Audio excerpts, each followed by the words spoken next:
Well, it's time. Sit back and honestly just prepare yourselves, as today we are going over one of the biggest mind twisters of a story that I've ever read. Like, I thought I knew what was going on, but no, I wasn't even close. The way Tatsuki Fujimoto beautifully hid the true scope of what is actually going on behind the scenes is utterly sublime. So yes, as the title states, in today's video we'll be going over the entire story of Chainsaw Man. Or well, that is what I said almost 2 years ago now, before YouTube decided the video I worked on for over 6 months didn't fit within their guidelines, and they age restricted it, but oh well, it is what it is. Since then, a lot has happened with Chainsaw Man. It's gone from a series with one saga and 90 something chapters, where we followed Denji getting the absolute life twisted out of him, and it's evolved into a series with over 180 chapters, where Denji is still fighting his way through the wicked landscape that Tatsuki Fujimoto has laid out before him. Not getting ahead of myself though, today we're going to be revisiting the entire Public Safety Saga from Chainsaw Man. So that this video doesn't just end up like the last one, I've gone and had to blur specific moments or even mute certain words that YouTube finds controversial. It's not like I even swore in the last one, it's just specific moments that were brought up. YouTube is like, I don't think I should be letting you say that, which is kind of crazy because it's just what happens in the story, but it is what it is, it's all within context. It's mainly later on in the series during like the International Assassins and final arcs of the saga, so just look out for those when they do pop up. I tried going about things kinda differently, but well, sadly it is just what it is. Enough of that though, sit back and relax as we delve into the absolutely beautiful Public Safety Saga from Tatsuki Fujimoto's Chainsaw Man. So as the story starts off, we find a young Denji talking to his chainsaw-like pet named Pochita. They continue talking, bringing up how tree cutting and selling his body parts brings his debt down to only 38,040,000 yen. Denji then turns to Pochita, saying, "Let's go and kill something." Straight after this, we see that he is hunting a tomato devil using Pochita like a chainsaw. Denji explains that hunting a devil will make him $300,000, which will help ease his debts for a bit. After destroying the devil, Denji talks to an elderly man, who tells him that the devil's worth on the black market is 400,000 yen. However, Denji's happiness is soon dashed when the old man tells him that after subtracting his debt and other expenses from the total, he only gets 70,000 yen. Denji then takes his money from the old man and thinks to himself that after paying his water bill, he is only left with a measly 1,800, and since Denji and Pochita have got nothing to eat at home too, their meal for the day will be a single slice of succulent bread. As this was happening, the old man and his driver were watching him from a car. The driver questions him, asking why did he employ a brat as a devil hunter, to which the old man responds that he employed Denji because his pops died before he paid back his debt. However, the driver still persists, and the old man explains that a real devil hunter wouldn't just let a Yakuza take the corpse afterwards. He then adds on that the good thing about Denji is that he always does what he is told. Uncertain of this, the driver yells out and asks Denji to eat a cigarette for 100 yen, which he accepts because every penny matters to him. As Denji eats the cigarette, the driver speeds away, laughing and saying that they will reach out to him if there's another devil appearance, and he better not run away, because if he does, they will find and kill him. Upon them leaving, Denji spits out his ciggy and tells Pochita that because of the 100 yen, they will be able to eat for another 3 days. Later, at Denji's shack, we see the duo eating a slice of bread and saying that the normal things in life are just a dream for him. He can't ask a girl over because of his rundown shack, and he heard that dating is quite expensive anyway. Pochita whines in response, and Denji says that if dreams ever come true, then he wants to hug a girl before he dies. As we flow back into a flashback, we see the kid Denji standing in front of his father's grave, who had hung himself before making his monthly payment to the Yakuza. Behind Denji, a younger but still old man tells him to have the 700,000 yen ready by tomorrow, or he will cut up Denji and sell the pieces. As the car leaves, we see Pochita coming out from behind a tree, seemingly to attack Denji. The young boy though accepts his fate and tells the chainsaw devil to kill him because he's going to die either way. But Pochita doesn't attack him, instead falling to the ground, showing Denji his wounds. Upon seeing him dying, Denji remembers his late father and decides he doesn't want anyone to die. Sitting up, he tells Pochita to bite his arm because he heard if a devil drinks blood, its wounds are healed, and if Pochita doesn't want to die, he has to do so. Pochita bites his arm while Denji screams, telling him that their blood doesn't come for free and that this is a contract. So in return for saving him, Pochita must also help to save Denji, as he doesn't want to die either. The next day, the old man shows up for the payment, and as Denji shows up, slaying a devil, he asks the old man if he would hire him as a devil hunter. After the flashback is over, Denji lays on the ground saying he can't fall asleep because he is too hungry, and all he can think about is his debt. He tells the little Pochita that he knows what he will dream of tonight, saying that he will flirt with a girl, play video games, and fall asleep in her arms. He tells Pochita that it's a pretty great dream, to which the pup yapped happily. Almost instantly though, Denji spewed up blood, while at the same time, the old man randomly started banging at the door, saying that there was a devil. Denji tells Pochita that his mother died of a heart disease, which made her cough up blood. As they leave, Denji thinks to himself, wanting to just dream even a little. Soon they arrive at the abandoned building where the devil is. Denji questions the old man as he doesn't see any kind of devil, but the old man acts like he didn't hear Denji and starts thanking him for being loyal like a dog. Hearing this, Denji starts feeling awkward. However, the old man switches on him, telling Denji that he hates the stench of dogs. Sadly, as Denji was looking forwards, he feels something pierce through his heart from behind. As he looks backwards, he sees a Yakuza man with a short sword had stabbed him and Pochita through the heart. The old man tells Denji that they want power to make money, so they have made a contract with a devil like he did. Revealing himself, the monstrous devil stands up with a bunch of abnormal looking humans around him while saying that it wants the death of all devil hunters. He goes on to explain that he, the zombie devil, has turned all of these stupid people into his puppets by making them his zombies. It orders the zombies to kill him, and soon enough, the zombies start chasing the injured duo. As he runs, Denji thinks that he just wanted to live a normal life, but no one ever let him have even that. Sadly, they catch and kill him brutally, slicing him into multiple pieces and leaving his remains in an alleyway dumpster. As the blood from Denji's nose reaches Pochita's mouth, the young devil thinks about how they were cutting trees and how Denji had told him that if he dies fighting demons, he would be worried about what would happen to Pochita, wondering if he would die of starvation or get killed by another devil hunter. Though, Denji had said he had heard some devils can take over dead humans' bodies, so if Pochita is one of them, he wants to give him his body and run away from the town so that the Yakuza won't come after him. Denji says it'd be nice if you can have a normal life and die a normal death, while telling him to fulfill his dreams for him. Back in reality, Denji's body contorts out of place as it slowly gets pulled back together by Pochita, who is connected to his chest, seemingly fusing with him. Inside of Denji's head, he has a dream in which he is lying with Pochita on his chest. Denji calls Pochita's name, to which Pochita responds with a cheerful woof. Then Denji asks him if he has taken over the control of his body, like he had asked him to which Pochita responds by saying he has always liked to listen to Denji's dreams.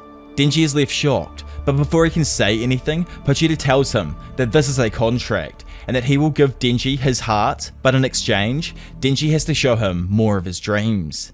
He then snaps awake, calling for Pochita, but then he looks down and is shocked, seeing that all of his wounds are gone. He then looks at his chest and finds a cord protruding from his heart identical to Pochita's tail. Screaming, he yells out for his little friend's name. In front of him though, we see that all of the zombies have returned again, and the zombie devil gets shocked seeing Denji somehow had managed to survive against the previous attack. He instantly orders the zombies to kill and devour. Denji though, just blankly stares at the mob, thinking that all these guys already had enough and why did they want a better life? But then he wonders if he is similar, and if he should have been happy as long as he had Pochita. But he still wanted a better life as well. He thinks to himself that dreaming is not a bad thing. Everybody dreams, and it's not bad to, but if they come in the way of his dreams, then they will have to die. Denji rips the kill switch on his chest harder than a damn blade, and a horde of zombies rush at Denji and begin mauling him. The zombie devil pipes up, saying to himself and the horde that Denji has got to be dead after they ate him. But suddenly, we see a zombie being teared vertically apart by a chainsaw. Denji then reveals himself, tearing through the crowd of zombies fused with Pochita to become the one and only Chainsaw Man. The zombie devil tries to say to Denji that they are the same, but gets completely ignored, and Denji cuts through its eye, then continues to tear the devil apart easily with his blades. Turning around, he notices the zombie horde have turned into devils, and since he is a devil hunter, he's got to destroy them all. He literally starts slicing his way through them one by one, then laughing like an actual madman as he ruthlessly takes out the rest, saying that if he kills every single one of them, then he can say goodbye to his debt. A while later, a car pulls up outside of the abandoned building, and 3 people in suits come inside. The girl notes that it looks like someone has beaten us to the punch as they realise that the entire horde has been completely obliterated. As they look around and see only one remaining devil standing there, one of the suits says that they have got a living one. However, the mysterious girl walks up to Denji and says that he has a peculiar smell. It isn't devil or human. She then asks him if he did all of this, but instead, Denji was too worn out and he begins to throw up blood from his mouth. While collapsing, he asks the girl to hold him. But before he even realizes, the girl hugs Denji instead of holding him, and Denji's chainsaw form starts losing its solidity. Seeing him like this, the girl says that she knows he's a human.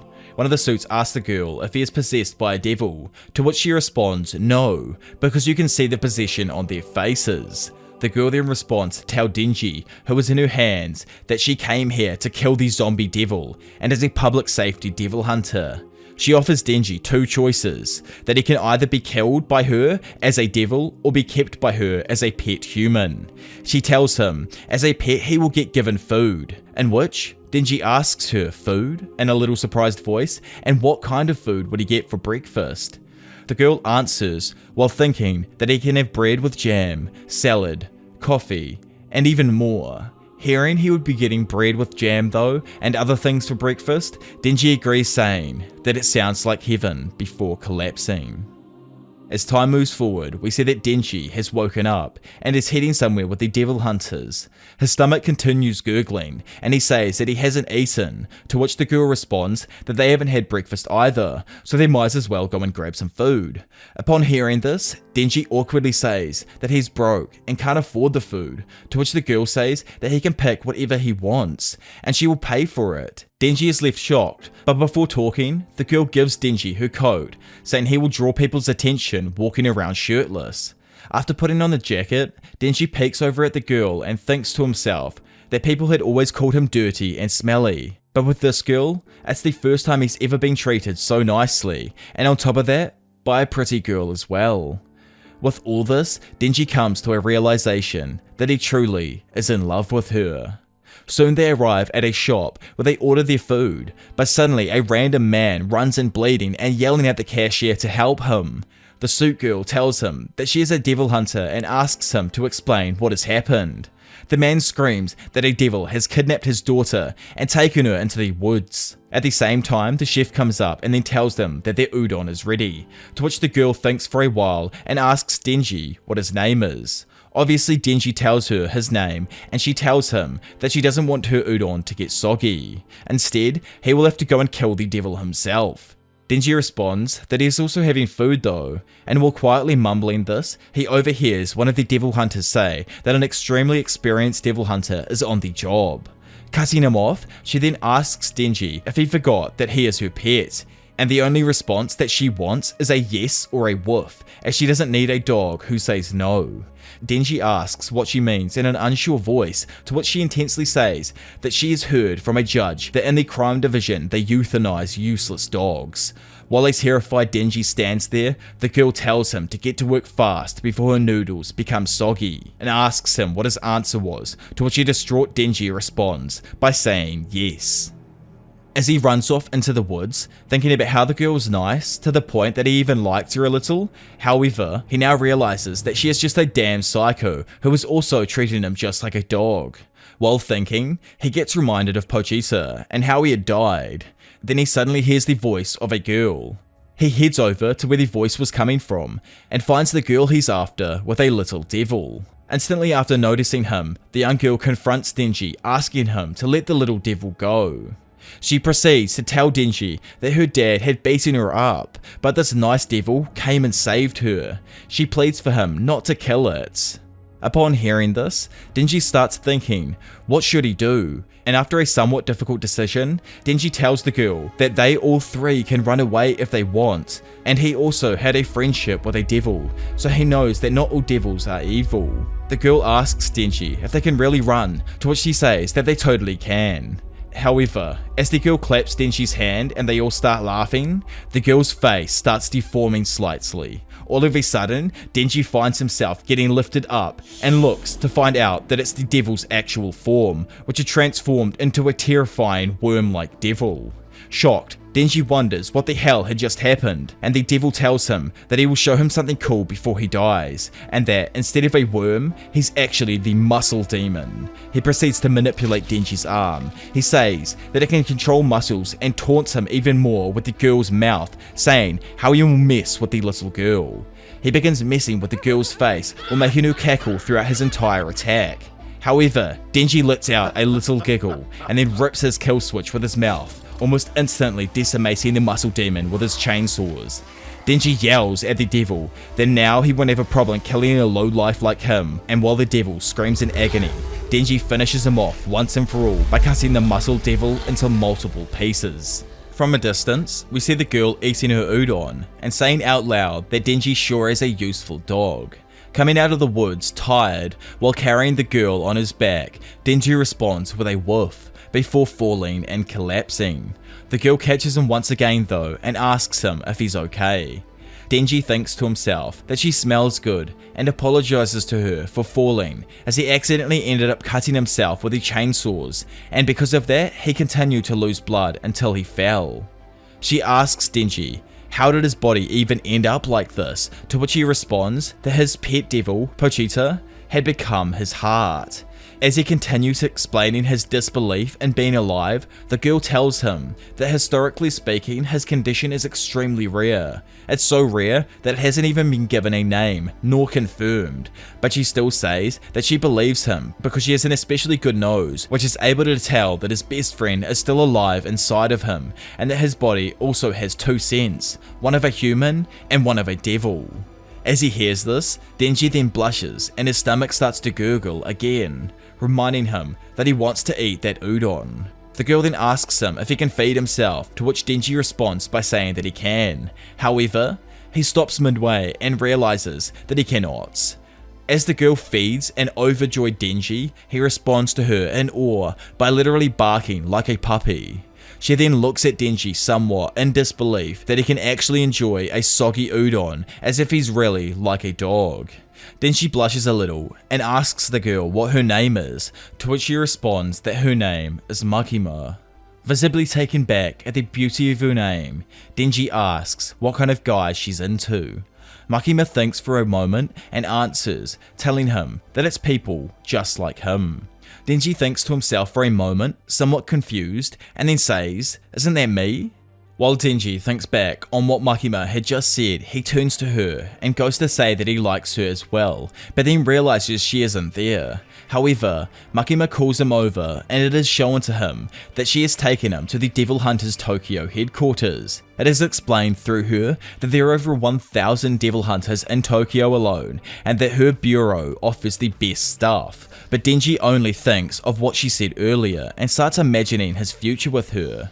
Makima gives Denji a uniform, telling him that they normally work in one, and after he changes, she would introduce him to his colleague. After getting changed, Makima introduces him to Aki Hayakawa, saying that starting today, they are both partners.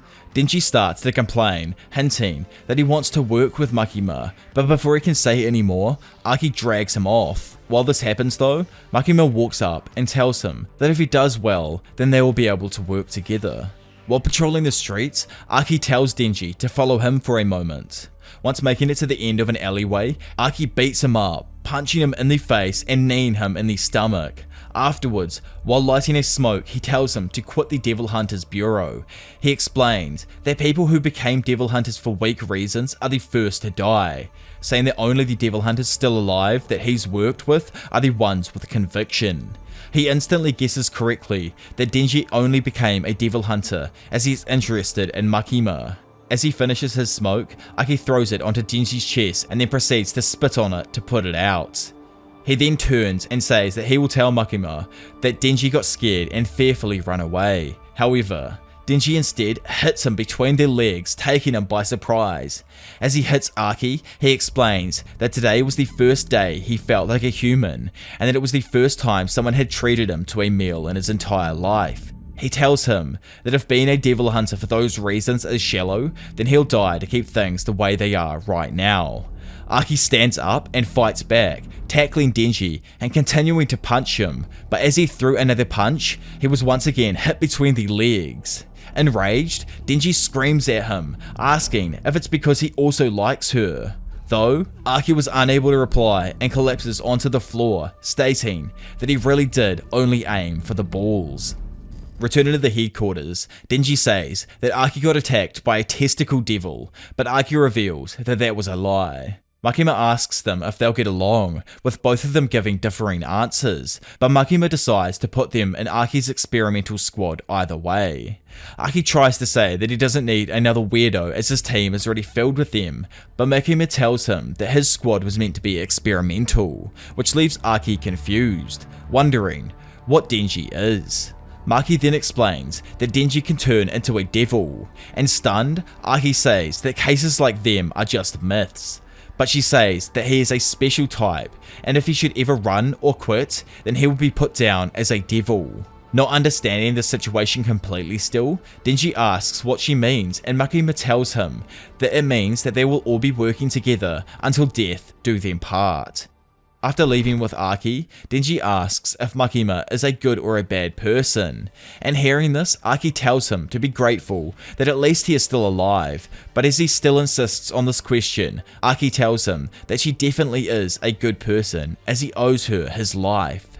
As he says this, Denji remembers how she hugged him, then cheekily remarks on the melons that she carries around with her, which Aki instantly perks up at. Later on, Denji and Aki start to live together, and the dream of the legendary bread slice was completed. But Aki gets annoyed after seeing the mess that Denji leaves around the house and the amount of times that he had to use the bathroom, pushing him almost to the breaking point. Before erupting though, Aki receives a call, as there is an appearance of a fiend in the East Nomida residence. After arriving at the location, they head towards the room with a fiend.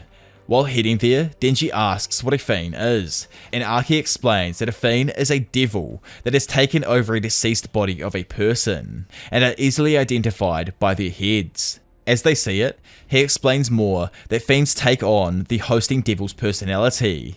Aki commands Denji to kill the fiend and show his devil power to prove himself. However, Denji decapitates and kills the devil with a simple garden axe before Aki finished his sentence. He goes on to say to a confused Aki that if he used his power it would be a little overboard, and he wanted to give a painless death to the fiend. Aki gets angry and explains that fiends may be half devils, but they are still devils, and he shouldn't sympathize with them as they don't have feelings like humans. Intensely, Aki tells him that a devil killed his entire family right before his eyes, and those cops downstairs are his mates, and they risk their lives every single day for their wives and children. Everyone around them is serious, but Denji is not. Aki says that he wants to kill devils in the most suffering way possible, and questions Denji's morals when it comes to befriending devils, to which Denji says that if there are any devils that could be his friends, then he'll take them, as he never had any before. However, not impressed at his answer, Aki tells him that he will remember that before leaving the room. As Denji looked down, he saw some of those melon magazines, and he then reveals that in reality he didn't want to use his chainsaws as they will spray blood all over these collectible mangai. He then thinks to himself that he can now shower, eat tasty food, and see a lovely lady almost every day as well. He has everything he ever wanted already, but feels like something is missing. He notes that Aki's goal is revenge or something, then curiously wonders if Makima has a dream of hers as well, and while thinking of her, he comments that he wants to touch some of her melons. Denji then realizes what he thought to be impossible is now possible with his current life. While he thinks back on what Aki said, Denji believes that now he has found a serious dream, and that is to touch some of those beautiful melons. Now over at the headquarters, Aki tells the delirious Denji to watch his mouth before Makima informs him that she is pairing him up with a new partner. While dwelling over this thought, Makima explains to him that they pair their agents up with new partners for small-scale missions and patrols. Once her friend does arrive though, Makima goes to leave and warns him that she is a fiend. Power then makes her entrance, telling all of the humans to cower before her as she is called Power. Denji starts to wonder if fiends can be devil hunters, but as he sees her chest, he quickly accepts it and greets her as he gets excited to work with her. Walking through the streets, we find Denji and Power are patrolling. However, Power is having a crisis and screaming out that she is thirsting for blood. She smacks Denji on the head and tells her to let her kill something. Denji ignores her and instead goes on about how his issue is how he is going to touch some of those melons. He then recalls what Makima had told him, that since Power is a fiend, her horns will attract attention, so they must patrol places with little traffic, and if they run into other devil hunters or policemen, to show his public safety badge to them. As Denji thinks about his safety badge, he remembers Makima's speech to him and Power on how the 4th section is an experimental squad, and if it doesn't produce results, their powers might break it up, which would then result in their deaths. As they couldn't find any devils, Power boasts it must be because of how fearsome of a devil she used to be, and how devils run from her scent. Denji then realizes that they can't produce results that way and blames Aki for setting him up with Power. All of a sudden, Power suddenly snaps forward at the smell of blood and starts running, excited for a fight. She jumps from the building and creates a hammer with the blood coming from her wrist. Below her, a fellow devil hunter is seen in a call telling the headquarters that the scene is locked down and the civilians have been evacuated. Power suddenly flies down and crushes the sea cucumber devil, sending its remaining pieces flying in every direction. As she stands up, she starts laughing and screaming for people to gaze upon her glory. Later on, as Makima arrives on the scene, she explains to them that it's an obstruction of justice when a public safety devil hunter kills a devil that a civilian devil hunter had already engaged with. She scolds Power and Denji, telling Power that she needs to think before she acts, and Denji needs to control her more. Makima mentions that Power may not be suitable to be a devil hunter as she gets excited too easily. Hearing that, Power gets scared and says that Denji told her to kill the devil. Denji and Power then start arguing, with Power continuing to blame him and Denji stating that she is a liar. Makima then tells them to be quiet and Power instantly freezes, with Denji catching on slowly after. After getting their attention, Makima says that she doesn't care who was at fault, but she just wants to see big things from them. Later on, Power sees a cat and tells Denji that she can only get along with them. She hates humans off instinct because she used to be a devil, but she also explains that she hates devils because they kidnapped her pet cat, Meowie. She continues explaining that Makima caught her before she managed to save her cat and that it may have already been killed, but she would still do anything to get her cat back. She believes that Denji can't comprehend the feeling she has towards her friend. However, Denji states he doesn't care about cats, but mentions that he will do anything to touch some voluptuous melons. After Power hears this, she asks Denji, hypothetically, that if he retrieved Meowie from the devil for her, she would let him touch her melons. Initially surprised at the idea, Denji immediately changes his attitude towards her and gets angry at the devil that he had kidnapped a poor and innocent kitty. He states that it is unforgivable, and as a devil hunter, he will not allow it to continue, and because of this, he will murder that damn devil. After receiving approval from the HQ for day leave, it's revealed that Power can't go out on her own, and instead always needs a partner. Power says that she knows where they can find the devil, but only Denji would be able to fight him, because if the devil sees her, it would immediately use her pet as a shield. Hearing this, Denji mentions to Power that he used to have a pet devil, and that he now lives inside of him. But Power finds that idea foolish and says that it just means Pochita is dead, and saying he lives inside your heart is just a pathetic attempt at consolation. While the two of them sit there, Denji thinks that there is no way that either of them are ever going to get along. Meanwhile, Makima meets with the higher-ups who inform her of the rumors of the other nations using devils for military purposes, and hope that devils remain the only enemy for Japan in the future. They ask her about her dog squad, and she mentions that she has a promising one and an interesting one that she picked out recently. Before she leaves though, she is reminded by them that she must not get attached, as her job is just to train the dogs and use them. Back in the car, Aki asks Makima why she is so interested in Denji, and she explains the devils are born with a name, and the more scary the mental image you have of it, the more powerful they become, or the more powerful they are. A coffee devil would be weak as it doesn't have a scary connotation, but a car devil instead would be strong as the image of getting run over and dying terrifies people. She reveals that Denji can turn into the chainsaw devil. Aki believes that is interesting, but nothing more, and explains that he doesn't have a strong enough conviction. Instead, he just wants to live through life idly. Plus, on top of that, he thinks he can get along with devils, pretty much stating, in Aki's eyes, that he isn't fit for public safety. Elsewhere, Power and Denji arrive at a distant house on a small hill. As they get closer to the house, Denji brings up how she must hide from the Bat Devil, and Power, not completely paying attention, slips up, asking him if that was the setting in a confused manner. Because of this, Denji realized that something was not quite right and attempts to hit Power with his axe, while Power created a blood hammer. However, Denji isn't fast enough and Power manages to avoid his attack and then hits him on the head, knocking him unconscious. Power then drags Denji inside the house, explaining to the devil inside that it took her a while to get outside as she couldn't move freely.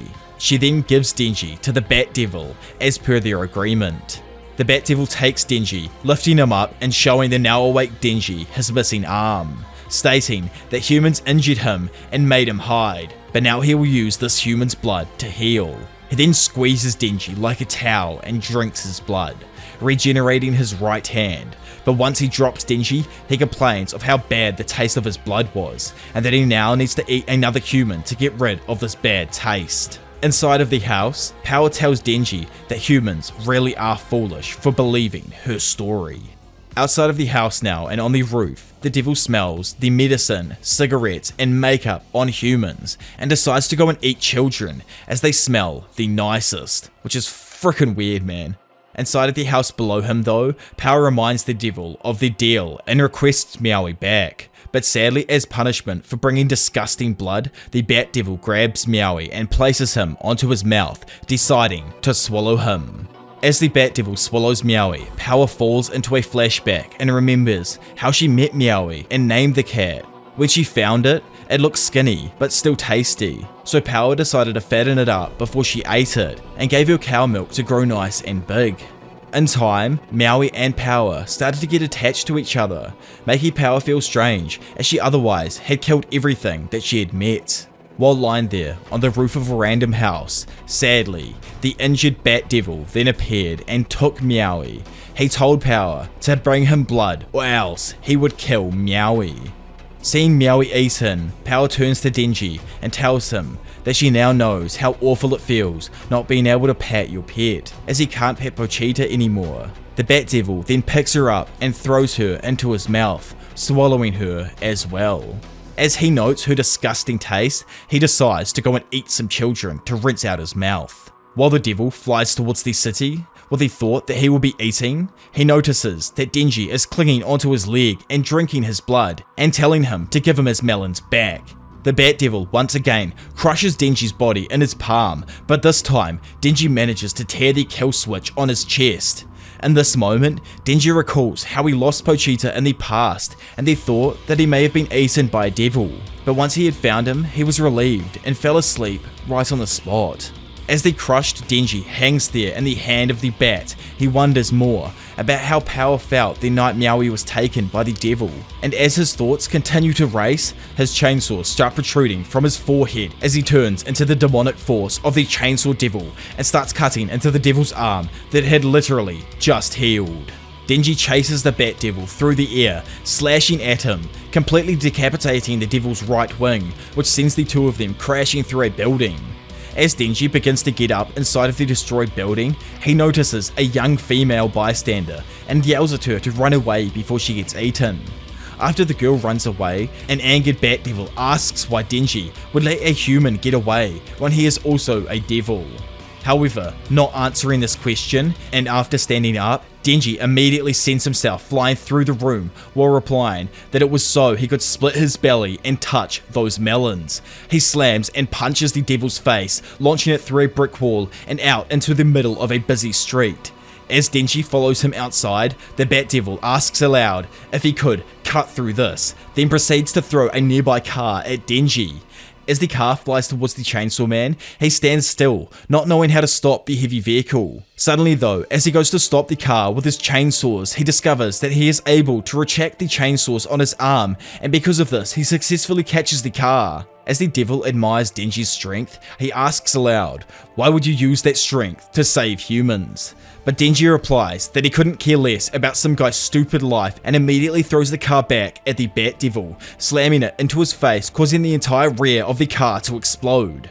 The Bat Devil though, instantly in retaliation after being hit, uses a sonar-like ability that seemingly mangles Denji's body and destroys the surrounding buildings behind him. As the rubble falls, the Bat Devil picks up the helpless driver of one of the previous vehicles in an attempt to eat and devour him. However, the dust cloud suddenly gets blown away, revealing the mangled body of the Chainsaw Man twisting and whipping back together. As Denji takes out his chainsaws once more, he screams in rage that still, even now after being patient, he still hasn't even touched a singular melon, not even once. Seeing the rage seeping out of Denji, the Bat Devil yells at him to stay away. However, as he tries to swing at Denji, the devil gets completely outclassed, having his head, arm, and stomach all cut open or off in an instant, leaving the bat to fall to the ground, completely and utterly dead.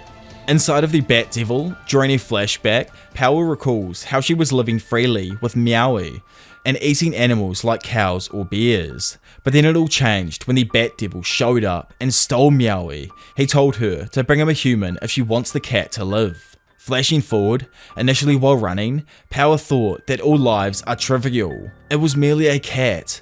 But then, she wondered, why am I running? Why am I even searching for a human? To save Meowie? She then trips and slams onto the concrete road, causing her to think that it was just a foolish reason. She sits up and realizes that she loves blood. The taste, the smell, feeling death, and then for the first time, recalls. She loves the warmth of the blood and Meowie. In reality, with tears in her eyes, Power then awakens to see Meowie, who along with Power has been freed from inside of the Bat Devil's guts by a now untransformed Denji. Confused and half awake, she then asks Denji why he saved her, even after she tried to kill him. However, a mute Denji only responds by doing his famous chest point and melon squeeze hint, at which she remarks that that is a foolish reason. But as she apologizes for deceiving him, she still states that she will allow him to touch her chest, since Meowie had survived. As Denji tries to unfreeze his brain, he realizes what she had just said and starts celebrating, but within a second of his fist bumping, his arm is suddenly cut off, leaving Denji to scream in pain as a horrid leech devil picks up his severed hand in front of him. Denji asks if Power can move, but she cannot. She tells him to take Meowie and run. Hearing this though, Denji decides to fight the devil. He rips on his kill switch, but as his body begins to transform, the saw becomes half stuck in his head, and it is revealed through him that this state is due to a lack of blood. The Leech Devil is angry that Denji had killed her boyfriend, the Bat Devil, but upon taking a closer look at him, she sees that Denji is cute and therefore will allow him to live, but will still kill Power and Meowie. As he hears this though, Denji spits the blood from his mouth and prepares to fight the Leech Devil. He jumps into the sky still one-handed and swings the stump towards the face of the devil. Immediately though, the Leech Devil slices Denji multiple times, leaving Power stunned at how he is actually fighting a devil in this state, just to touch some melons. Denji manages to block a blow and punch the leech in its face. However, he gets thrown to the floor straight afterwards, which prompts the leech to question whether the Bat Devil had really been beaten by such a weak person. The Leech Devil says that the bat and her had dreamed of eating humans together, admitting that it is an impossible but sublime and beautiful dream. He continues, saying that it is a shame that a cute face like this is going to die. As he walks forward though, Denji responds confidently that he will not die before he cops a feel. To which the Leech Devil responds that that is a stupid idea and that he won't die to someone with such a sleazy desire. This leads to Denji getting angry as he thinks about how everyone thinks his reasonings are foolish, and in an attempt to do damage, he lunges at the devil, slicing his face partly with his chainsaw. Thinking that everyone looks down on him for the stuff he does, he challenges the Leech to a dream battle. He tells him that if he rips him apart, then that makes his dream worth less than touching some melons. The Leech Devil accepts this challenge, and the both of them go to attack, with the devil telling him to beat him if he can. Denji tries to get in close and has his other remaining arm broken. Still though, he persists. He just barely manages to evade a strike to the face before he leaps into the sky and sinks the small section of his chainsaw he has out into the skull of the Leech Devil. However, as he rips the blade out, it is revealed that the Leech Devil had stabbed Denji through the torso. He goes on to lift the young hunter up to swallow him while thanking him for the meal, when suddenly Archie Hayakawa shows up, using his fingers to summon his utterly insane, yet eye-catching and goddamn dope Fox Devil, which bites the Leech's head, capturing it. Then on Archie's orders, he eats it and devours it, killing the devil. The other newbies of the 4th squad also arrive with Archie, and were then ordered to aid and evacuate the survivors, whilst Himeno, a senior to Archie, is tasked to keep watch for other devils. As Denji is picked up by Archie, he is told that him and Power are to be taken for a debriefing, whilst Maui is to be taken to a veterinarian hospital for a full checkup. Denji wakes up in a hospital bed and sees Archie peeling an apple. He tells him that they found his arm and that it reattached itself when he got a blood transfusion, also commenting that Denji is really like a devil. Denji responds to this by telling him that he was talking with a devil himself. Though Archie explains that this is how devil hunters fight, by making contracts with devils. Archie states that he has a contract with a fox devil. He exchanges a part of his body for the fox's power. This time, he let the fox feed on part of its skin for killing the Leech Devil. Archie says that devils always desire the death of humans, and the same goes for fiends. Denji responds though by stating that Power is a good fiend. However, Archie catches Denji in a lie and states that they caught Power and Denji leaving the patrol area, and that they also found Denji's blood in what they presume to be the Bat Devil's hiding place. He asks him why he still sympathizes even after she tried to kill him. During the mini battle over the apple slices, Archie tells Denji that if he further investigated the incident, he would get Denji and Power put down. But since there were no casualties, Archie states that he would overlook the entire incident on one condition: that Denji obeys Archie's commands from now on. He continues telling him that he's a dumb kid with no morals, and that he's been doing this for much longer than he has, so he'd like to think that he stands for some sort of social justice. So just do as he says, and Denji will be able to protect the standard of life that he currently has now. After a short pause, Denji agrees to this, telling him not to worry as he doesn't have any grand goal, but he will take things just as seriously as Archie does, so he can count on him big time. Archie then bows and leaves the room, asking Denji to learn to speak with some kind of respect, to which Denji says that he will consider. Outside of the room, Power stands there in handcuffs with Himeno by her side. Power states that she is innocent and demands to be let go. Not sure if this is the right thing to do, Himeno asks if it is a wise idea to free her, since if she kills anyone, it would be on Archie. But as Hayakawa frees her, he says that they are devil hunters and should make use of all the tools at their disposal. Though he enforces that enemies are enemies and they are only using them with no intention whatsoever of ever being friendly with one.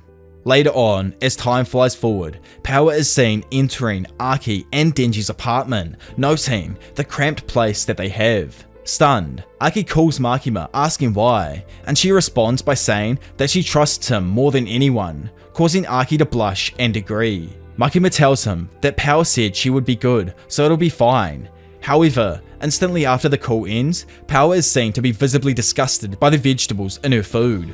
Because of this, she throws them across the room, and both Denji and Archie shout at her for throwing the vegetables away, telling her that it is extremely disrespectful to the farmers who grew them. After eating, Power states that she's the type who seldom bathes and seldom flushes turds. She laughs at them for being so sensitive, wondering what the big deal even is. Later in the day, we find an angered Denji who has to clean the toilet himself due to Power. Power then enters the toilet and tells the angry Denji that she will now allow him to touch her chest as they had a deal and she intends to honour it.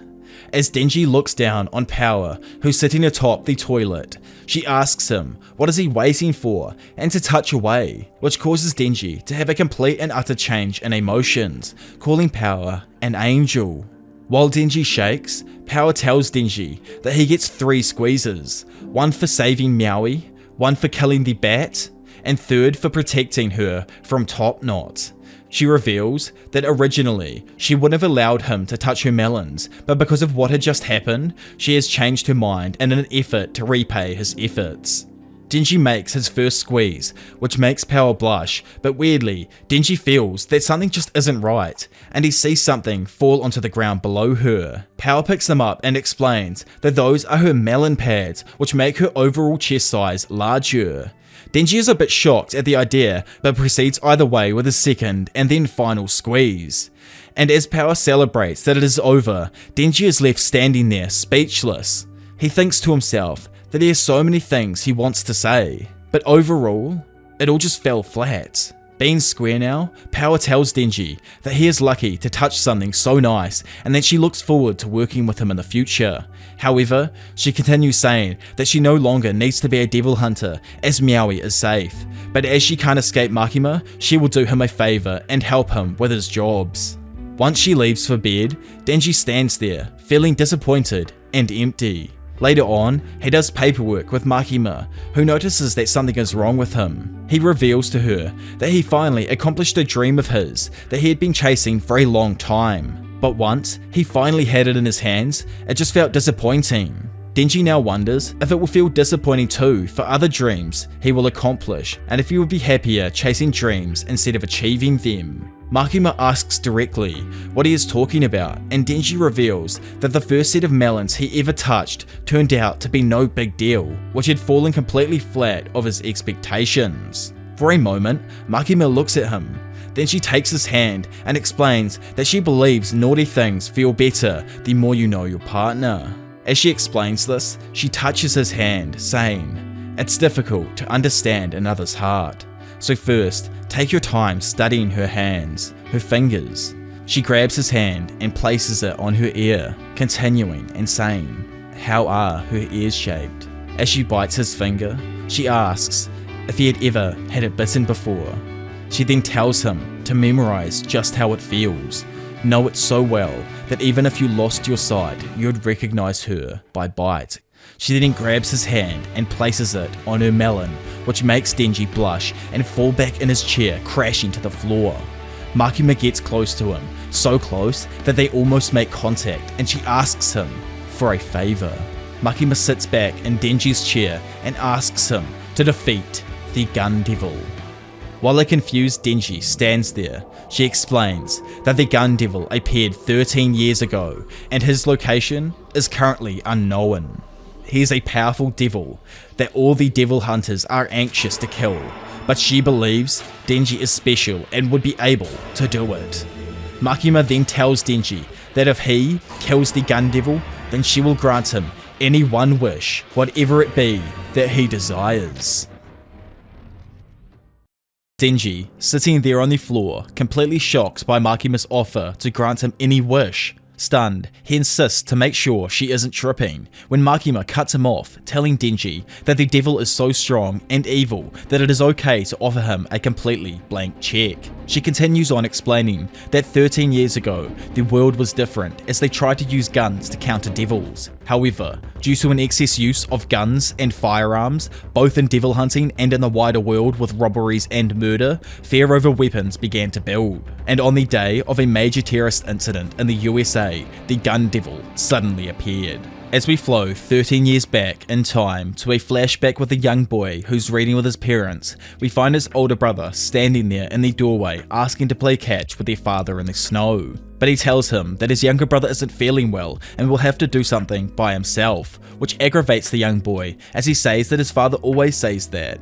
They begin to argue, but Tayo, the younger brother, says that he would like to play with his older brother. As they step outside, their parents tell them to come back if they get cold. And once out, the older brother demands that Tayo stop following him as he is annoying. However, as he goes to throw a snowball at his brother, Tayo launches one at him first and hits him square in the face. Afterwards, he notes how cold his hands are, and his brother tells him to go grab his gloves from inside the house so that they don't get colder. The younger brother runs off happily towards the house, and as Tayo re-enters, sadly and seemingly in an instant, both he and the building are obliterated by the Gun Devil's blast. It is explained that on November the 18th, 1984 at 10 AM, the Gun Devil hit Japan for 26 seconds and completely obliterated a total of 57,912 men, women, and children. Elsewhere throughout the world, the death was unparalleled, with the US alone having over 500,000 deaths and China another 300,000. When the total numbers were finally calculated, it was revealed that in about 5 minutes, the Gun Devil had almost killed 1.2 million people around the globe, then completely disappeared and has never been seen since. Back in the present, Makima explains that the Gun Devil has been missing since, leading to a banning on all firearms globally, as well as an increase in the power of all devils due to the heightened climate of fear. Trying to take all this news in, Denji admits he struggled to follow along to Makima's story, and that the devil sounds too strong to even comprehend. But even so, he still confidently declares that he'll beat the Gun Devil if he tries super duper hard. Denji then asks her how exactly he is going to find this thing, to which Makima shows him that small chunks of the Gun Devil's body were left as residue after its attack, as it moved so fast that its body burned parts off. She says that when any devil eats these pieces, their powers are enhanced, but if you put these pieces together, they begin attaching. Apparently, the Gun Devil is so strong that when the pieces of its flesh combine to a certain size, they'll try to return to its body and regenerate. So pretty much, if they just continue to chunk more bits together, they'll eventually be able to locate the Gun Devil. We then skip over to Aki and Himeno, who are recovering a piece of the Gun Devil that had been eaten by a small fry devil. As the two chat about the meaning of their mission, it is revealed that the older brother in the flashback was indeed Aki Hayakawa. Now on his next mission, Denji, alongside several other hunters such as Power, Aki, and Himeno, are instructed to hunt a powerful devil who had already killed many civilian devil hunters that had attempted to exterminate it. Aki states that there has been movement from a Gun Devil piece, so it is likely that a devil has ingested another part of it. The group approaches the hotel. Denji and Power begin verbally harassing Aki, but are quietened when he offers them both a gum for their silence. Arai expresses a distrust over Denji and Power's presence, however Aki reassures him that they're merely there to aid in slaying the devil, and if either of them step out of line, they'll be killed. Power and Denji begin bickering, saying that the reason he's so annoyed must have been because of the prank that they played on him earlier in the day. Overhearing them, Aki explodes in anger, telling them that the prank went way too far. Surprised at his outburst, Himeno tells him that he can't be strict with him all the time, with Denji agreeing. So in order to ease the tension, she promises to give whomever kills the devil a kiss on the cheek. Arai is shocked that a young woman like Himeno would give herself away before marriage, and Denji also refuses her, claiming that he has already decided who his first kiss is gonna be. First though, he is simply going to collect these meat chunks and then kill the Gun Devil. Aki responds intensely, wondering if he really could kill the Gun Devil, and Himeno says that that was pretty ballsy to say in front of Aki. Denji also brings up that naughty stuff feels best the more you know your partner, and he doesn't even know her name yet. Himeno playfully rebuffs him, promising him a French kiss if he kills the devil, to which Denji reacts excitedly, panting like a dog. Further in the hotel, their group moves through the corridors as Denji and Arai begin arguing. Arai manages to pin Denji to the wall in an attempt to stop him from reaching the devil first, saying that he won't let some punk steal her lips. While this happens, Archie and Himeno discuss the other members of the team. Himeno says that Arai has a strong drive but lacks power, whereas Kabini is the opposite. She's timid but strong. Archie says the Blood Fiend is also strong, but it's possible she'll still betray them. However, when it comes to Denji, he still doesn't know what his potential truly is. Himeno asks if he thinks that the newbies will be able to survive, but he instead just gives her a vague response about how they may end up dead or at the civilian sector soon enough. Hearing her question get dodged, Himeno instead orders Archie not to die, which as we find instantly after in a flashback where the two first meet, it's revealed that Archie is Himeno's sixth partner and all of her other ones had died because they were useless nobodies. But one of the first things she ever said to him was to not die. Back in the present, Himeno senses a nearby presence and tells Archie that it is approaching them. A room door then opens and a small demon made up of only a head, one hand and a foot runs out in front of them. The small fleshy creature leaps at Kabini but is locked in place by Himeno and the power of the Ghost Devil. Power then cheekily slices the creature in half, saying that the damn devil froze in midair out of fear of her, but Himeno explains that her power was actually the real reason. Similar to Archie, she gave her right eye in order to use the Ghost Devil's invisible right hand. Archie then confirms that the devil they just slayed wasn't the one, and the group continues upstairs.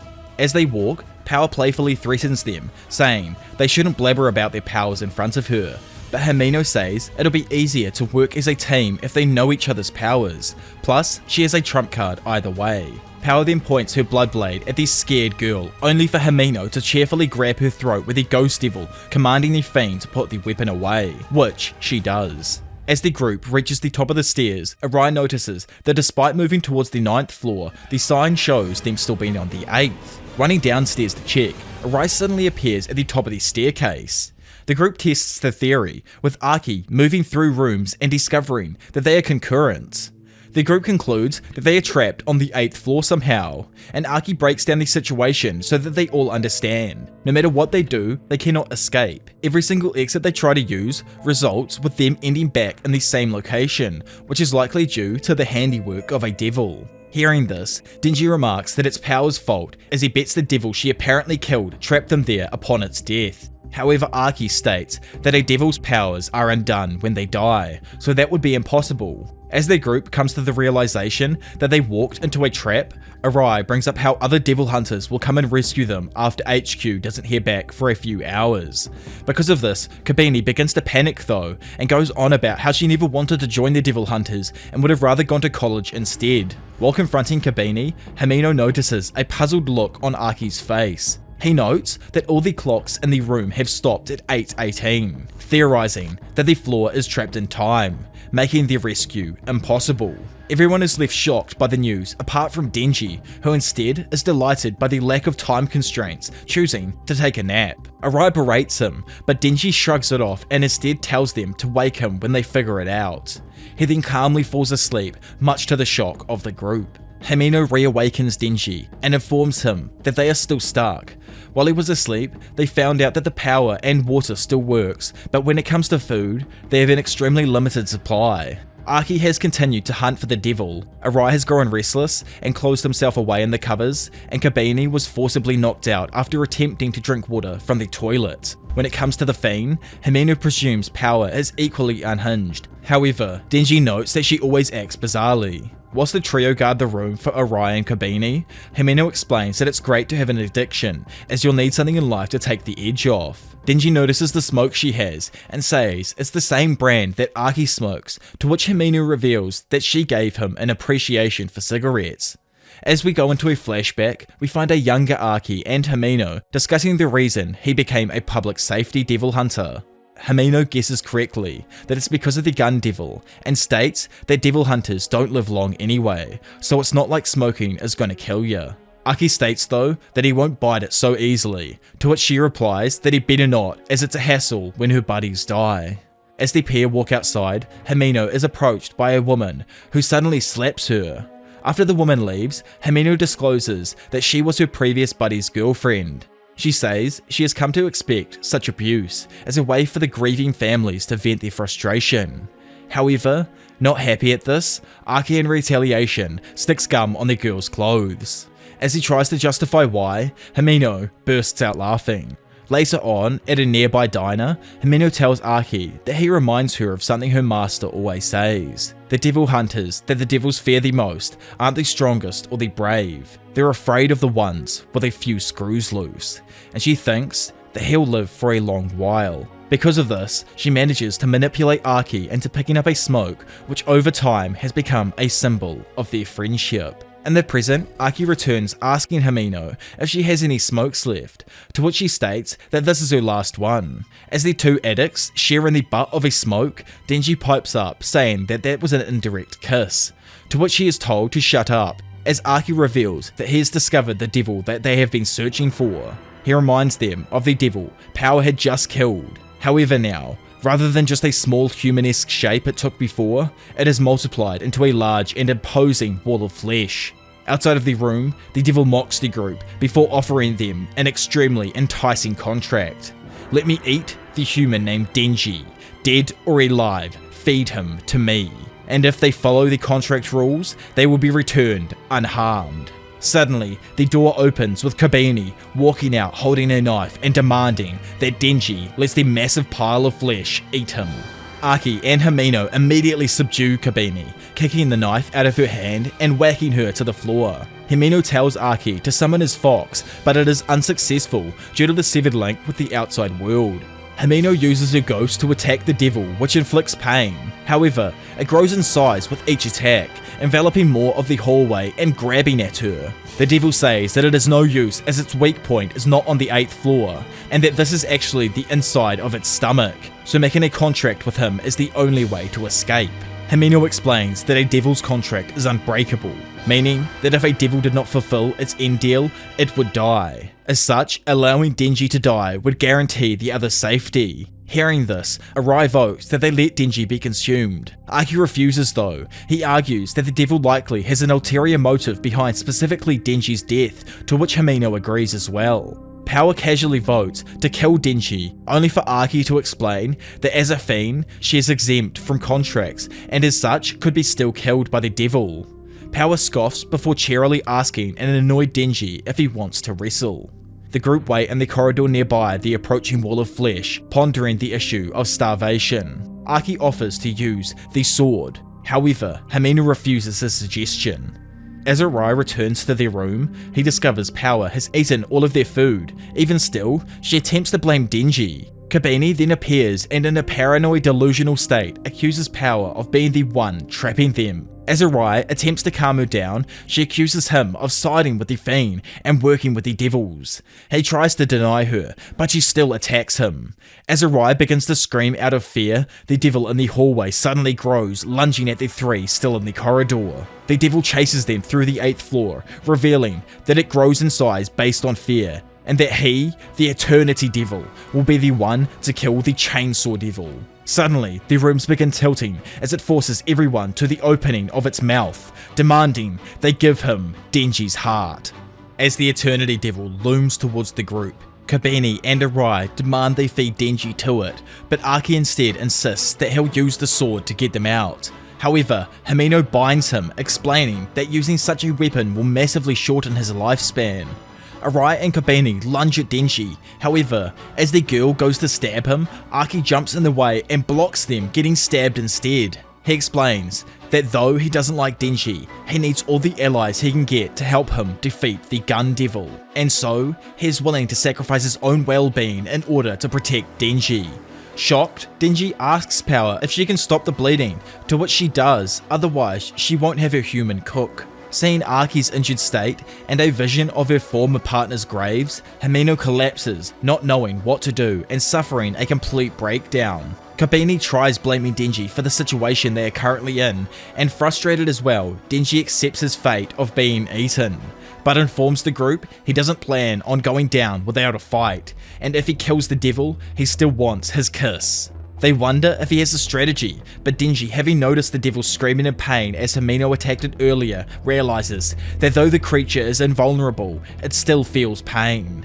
Therefore, Denji plans to injure the creature to the point of literally making it kill itself. The entire group is left shocked by his devilish way of thinking, but as he leaps into the mouth of the devil, tearing his kill switch, Denji comments on Arki's foolhardiness and remarks that if they escape because of this, then both of them are now even. With a smile on his face, Denji drops into the sinkhole of flesh, and for a brief moment, the devil fully swallows Denji, making it seem as though he simply died, before he shatters the teeth, holding him inside its mouth, then exploding from the face of the Eternity Devil in his complete chainsaw form. He begins slicing into the devil, and as the others look on in horror at his transformation, the devil manages to break one of Denji's arms, but he immediately rips his kill switch again, restarting the chainsaws and tearing into more of the devil. From above, Power comments on the danger that Denji is currently in. Because he is losing blood fast, his time in the chainsaw form is reduced. However, with even the devil screaming at him, saying he was weaker than he once was, Denji still doesn't slow down. The Eternity Devil continues biting into Denji, resulting in Denji losing enough blood to retract his chainsaw arms. The devil begins laughing, telling him to die, until it is interrupted by Denji biting it back and regaining his chainsaws. While fighting the devil, Denji tells it that even blood as gross as sewer water would taste like strawberry jam if he drank it while looking at him. As Himeno looks on, she has a flashback with an old man in a graveyard. In it, the man comments on how the best devil hunters are those with a few screws loose, and the reason her past buddies have died was because all of them were too sane, feeding the devils through their fear. The old man warns Himeno of Arki's genuine intention to defeat the gun devil, and as he goes to leave, he recommends she train him as quickly as possible for such an eventual fight against the gun devil. This entire thought though left Himeno troubled as she didn't want to lose Arki, so she later offers him a relaxed position in the civilian sector, but he flat out refused her, saying that he'll drink with her whenever she wants, but he'll never go to the civilian sector. Himeno pinches a smoke of him, and while sitting there, sadly comes to the realization that the gun devil would certainly kill Arki, not because they are unable to beat it, but because Arki is cool, serious and kind. He's normal, like everyone else. But just as she goes to finish her sentence, she has a moment of hesitation. In the present, she's looking down on Denji, who continues to tear into the Eternity Devil. Moments later though, he collapses of exhaustion, which causes the devil to begin celebrating. However, Himeno uses the ghost devil to pull Denji's cord, reawakening him. Denji suddenly realizes that by drinking the blood of the Eternity Devil, he can quickly recover his wounds and stamina, meaning he can continue attacking indefinitely, which causes Himeno to truly think that Denji is damn crazy and might actually be able to kill the gun devil. 3 entire days later, now exhausted and weak, Himeno climbs into bed next to Arki and asks him to go drinking. But first, she's gonna take a nap, as it is finally over. As Arki lays there, thinking that it's over, below them, the Eternity Devil lays in tattered pieces. It reveals its core to Denji, begging him to hurry up and kill it so its suffering can end. Denji obliges, commenting, "What? It's already over?" before slashing the devil in half, which dies with a smile on its face, finally relieved from its pain. Later on, the group emerges from the hotel, with Denji bloodied and weary. He is super happy to have recovered a piece of the gun devil, but immediately afterwards collapses from exhaustion. Himeno catches him, saying that her and Arki will take him to the hospital, then asking Arai and Kabini to report the events of the incident to Makima. Sometime later, she suggests the group all go drinking, as they had stated earlier in the hotel. However, Arki reveals Kabini and Arai are quitting the bureau, and suggests that the recent experience was too traumatic for them. Himeno argues though that it may be instead due to their guilt over attacking Denji, and not because they are scared of devils. Arki brings up that even Himeno though tried to kill Denji. So eventually, they agree to drink sometime later in the week, on the prerequisite that they could apologize to Denji, and because Makima is leaving on a work trip the week after. As they stand there smoking, Himeno asks about Makima's fascination with Denji, saying that she normally travels all over the place, but lately she's been hanging around Denji, and wonders if it's because she knows his secret. But Arki remains silent. She then changes the subject slightly, asking if they should get her drunk and try to get the real answer out of her. At the restaurant, we find the 4th division, all chatting happily. One of the guys tells Denji to order more food, but he is left frustrated as he can't read the menu due to his illiteracy. When suddenly, he's reminded of Himeno's promise to a French kiss. Himeno tells him she'll do it when she's more intoxicated, saying she feels too sober. She goes on to say that she'll make it an intense one for him, so please forgive the team for trying to kill him during their mission. Excited, Denji happily forgives the others for trying to kill him. The group go around the table, introducing themselves. Most are shocked to hear Denji's young age of only 16, and Arai introduces himself as well as a 22-year-old male who is contracted with the Fox Devil. Aki explains that the Fox Devil is friendly with humans, and a lot of devil hunters have contracts with it. Fushi, an older hunter, casually reveals that his partner had died the day before, frightening the other young hunters, who ask if recruits die that easily. They are told that they get all the devils that their civilian hunters couldn't handle, so people in their line of work often drop like flies. Himeno, now more drunk, makes flirtatious comments towards Denji, and he suddenly grows more excited when he learns that Himeno often starts kissing people when drunk. Suddenly, Makima arrives. Denji immediately grows flustered and uncertain as to whether he wants to kiss Himeno or try and wait for Makima. Denji begins to panic, desperately wanting to kiss Himeno whilst not wanting to kiss her in front of Makima. He tries to drive the conversation in a different way, saying he found one of the gun pieces. Aki interrupts, wondering why devils with gun pieces are appearing this frequently, and simply why the Eternity Devil targeted Denji. He questions Makima about her interests in Denji. However, after finishing her first glass, she coolly tells him that she'll tell them if they can drink it out of her. Everyone continues drinking until most have passed out or left. Only Makima seems completely unaffected by the alcohol, asking for more instead. Over the other side of the room, Power begins boasting about her high IQ, but after she realizes that it's a pretty normal one, she continuously lies and increases its height in an effort to match the ever-increasing smartness in the room. Suddenly, Himeno grabs Denji from behind and kisses him deeply. Denji is concerned by Makima watching, but begins to focus on the warmth in his mouth. He at first assumes it's Himeno's tongue, before moving back and realizing she had vomited in his mouth. The table all react differently, with Power worriedly stating that Denji's childhood malnourishment means he would swallow anything for the nutrients. Instantly, just as she predicted, Denji swallows the vomit. A flashback shows Denji and Pochita rummaging for food through a dumpster. They see a group of rats feasting on a pile of vomit, to which Denji mocks them, not believing any creature could stoop that low. Cutting back to the restaurant, Arai comforts Denji in a toilet cubicle as Denji vomits into a bowl. Noting the upset look on his face, he says that Himeno needs more self-control. While he helps him, Arai tells him how jealous he is of his devil hunting abilities. Annoyed though, Denji points out that he still has vomit in his mouth from his first kiss, questioning what exactly he's jealous of, causing Arai to chuckle. Later on, the group will leave the restaurant. Makima asks where Denji is, and Fushi states that he left with Himeno on his back. Moments later, in another location, Denji awakens in a bed asking for water. A still intoxicated Himeno appears and kisses him again, revealing that they are in her apartment. She complains to him, asking what he and Aki see in Makima, and calls her a bitch as she lies down next to Denji. She leans in and asks him whether he wants to do it with her. Denji agrees to have that seki time with Himeno, and she starts undressing him.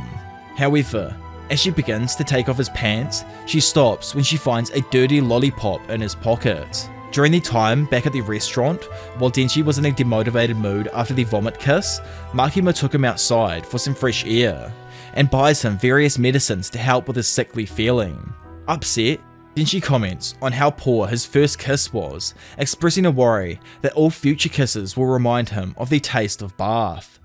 Makima, sucking on a cold lollipop though, offers it to him, telling him he probably won't be able to forget the taste of vomit for the rest of his life, but not to worry, as he is going to experience all kinds of tastes from now on until he dies. For starters, this will be his first indirect kiss, and that is the taste of a cola flavoured Chupa Chub.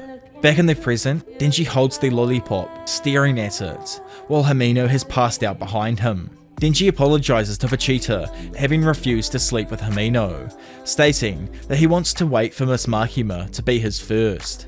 So, until he kills the gun devil, he will wait. Himeno wakes him in the morning and cheerily offers him breakfast.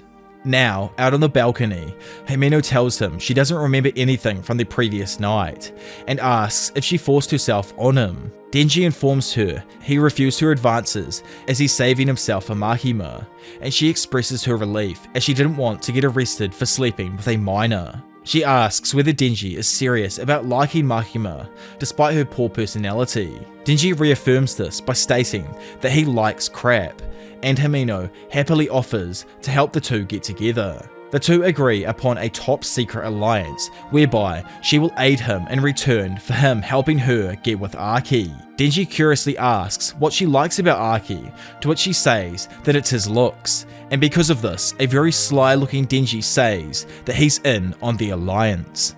Happy, Himeno tells Denji that they are now friends rather than co-workers, and invites him, Archie, and Power to visit anytime. Meanwhile, Makima and another devil hunter sit on a train 30 minutes outside of Kyoto. The two of them talk about the food they will buy when they arrive at the station. Afterwards, as Makima thinks of the night before, a group of passengers all around them suddenly begin opening bags and pulling out guns, then proceeding to shoot the two hunters until they are obviously dead. One of the assassins then speaks, repeating, "This is C-Team, this is C-Team, commence operation." While in a ramen shop, Denji, Himeno, Archie and Power all eat. Meanwhile, various 4th Division agents from the previous night's drinking attend to their duties in various locations throughout the city. As they do, all the civilians around them pull out guns and gunshots are heard ringing out. The group inside the ramen shop hears the gunshots, but they assume that they're merely drum beats. A stranger on the table next to them then speaks up, insulting the quality of the ramen. Denji and Power are both offended by this, and the man comments on the pair's unrefined palate, remarking that those who do not eat much in their youth gain a poor sense of taste. Sensing something wrong, Archie asks to leave. The man continues though, discussing his beloved grandfather, whom would often spoil him. He then reveals his grandfather to be the old man who was possessed by the zombie devil. He accuses Denji of the old man's death before stating, "The gun devil wants your heart." He pulls out a gun and shoots Denji in the head before shooting Himeno in the chest and Archie in the arm. Before he can continue though, Power punches him, knocking the gun out of his hand. Archie then summons the Fox Devil to devour the man. He then worriedly looks at Denji's unmoving body as well as Himeno's critically injured state. The Fox Devil then suddenly informs him that the man was neither human nor devil, before it is torn apart from the inside. The man re-emerges, revealing himself to be a devil-human hybrid, fused with the Katana Devil. Archie orders Power to stop Himeno's bleeding as he pulls out his sword. Archie unleashes his sword, and Power is surprised to see that it resembles a nail rather than a blade. Katana Man starts swinging at him, but Archie dodges before readying his blade. As he shouts fire, an off-panel devil is shown flicking the nail's point into the Katana Man. A disembodied mouth is then seen, sounding the number 3. Katana Man hesitates before swinging again. Archie once again dodges, shouting fire once more and piercing the Katana Man again. Again, the disembodied voice speaks, saying the number 2. Archie makes a final lunge, piercing the Katana Man's belly, and the voice states, 1. The Katana Man knocks Archie back, showing confusion over Archie's plan. Archie, however, calls the devil out to finish him, revealing it to be the Cursed Devil. As the devil states 0, a massive, disembodied hand is shown to grab the Katana Man. He briefly expresses shock before being torn limb from limb by the giant skeletal devil. He falls to the floor, unconscious and bleeding profusely. Archie calls out to Power, who recommends getting Himeno a doctor. Archie is shocked by the use of a gun and the man's ominous statement regarding the gun devil. Suddenly, a young woman appears, commenting on the Cursed Devil's power. As Archie asks whether she is working with the Katana Man, she steps forward and picks him back up. The girl named Sawatari asks the Katana Man why he lost, to which he ashamedly responds he let down his guard. She orders him to kill the group quickly, leading the Katana Man to lunge forward at Archie. Before he can respond, his chest is suddenly slashed by the katanas. Archie, heavily injured by the attack, falls to the floor. Sawatari comments on how the wounds are likely non-fatal due to the Devil Hunter's suits being reinforced. Himeno tells Power to forget her and help Archie. However, Power refuses, believing herself to be far outmatched. Himeno attempts to summon the Ghost Devil, but it refuses out of fear of Sawatari. As a last resort to save Archie, Himeno offers her everything to the Ghost Devil. The Devil's grimace quickly turns to a smile as its true giant form is revealed. The Ghost Devil attacks the Katana Man. With each attack, Himeno loses more of her body. As she does this, she thinks about Archie and remarks on how unusual it is that he was still able to cry, as most Devil Hunters grow emotionally stunted over time. As Archie looks at her, she tells him not to die as she wants someone to be able to cry over her death. Sawatari summons the Snake Devil, ordering it to devour the Ghost Devil. It does, leaving nothing left of Himeno aside from her clothes. Sawatari and the Katana Man turn to Denji, stating that their goal is to take his heart. As they say this, the Ghost Devil's dying hand is seen floating towards Denji's body. It pulls the cord on his chest, reawakening and transforming him into his chainsaw form. Though he is confused by the current situation, he instantly recognizes the Katana Man and Sawatari as enemies, excitedly charging at them, stating that he loves bad guys as no one cares how he brutally kills them. Sawatari, noting she is missing fingernails, calls for backup over a walkie-talkie. She looks at Archie, who is in shock over Himeno's fate. Denji and the Katana Man continue fighting, with the Katana Man showing the ability to slash large areas with a single strike. Two backup agents arrive, firing guns at Denji.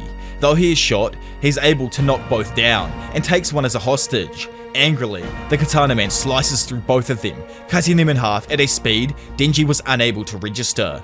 Picking up Denji's top half, the Katana Man orders the other agents to get to a car, remarking that the other members of the 4th Division are likely dead due to their human vulnerability to guns. The scene cuts, showing the corpses of Arai, Fushi, Himeno, Makima, and the 2 other hunters who were at the drinking party. In Makima's train carriage, the assassins plan to blend in with the civilians. However, they are interrupted by Makima standing up, who has somehow miraculously survived. At the station, 2 hunters, Kuroz and Tendo, wait. They are shocked to hear news of Makima's death before seeing her step out of the train in front of them. Makima informs them of the attack as they remark on the similar attacks in Tokyo. They note the blood on her clothes, but she tells them that she was not hit during the gunfight, as she dodged every bullet. Inside the train, we find the bodies of the train assassins, each of them with gaping holes in their chests. Moving forward, Makima theorizes that the gun agents are going after Denji. She orders Kuroz and Tendo to find her a shrine with a high elevation, and 30 criminals with life sentences, as well as a change of clothes. Elsewhere, the gun agents begin to move Denji's top half into a car. As they do, one begins to sweat, remarking how strange he feels. In an instant, he is flattened by an invisible force, horrifying his compatriots. Panicked, Sawatari calls to Team E, asking them to confirm Makima's death with C-Team. An E-Team agent responds, commenting that they've lost contact with C-Team. However, he is too flattened mid-sentence. Elsewhere, at the shrine, Makima enacts a ritual. Tendo and Kuroz, as well as 30 prisoners, are blindfolded. Tendo informs Kuroz that due to her high ranking, the nature of the devil Makima has a contract with is kept classified. Makima orders a prisoner to say the name Mishima Shuzo. He complies. The gun agent named Mishima Shuzo is instantly flattened afterwards. The prisoner then falls dead, as Makima instructs the next prisoner to say another name, and so on and so on. Throughout the entire country, multiple gun agents are constantly flattened. Suddenly, Makima stops. Makima instructs Kuroz and Tendo to take off their blindfolds, telling them that she has done all she can do from their current location. Panicked at the situation and people dying around her, Sawatari orders the Katana Man to move Denji before Makima can interfere further.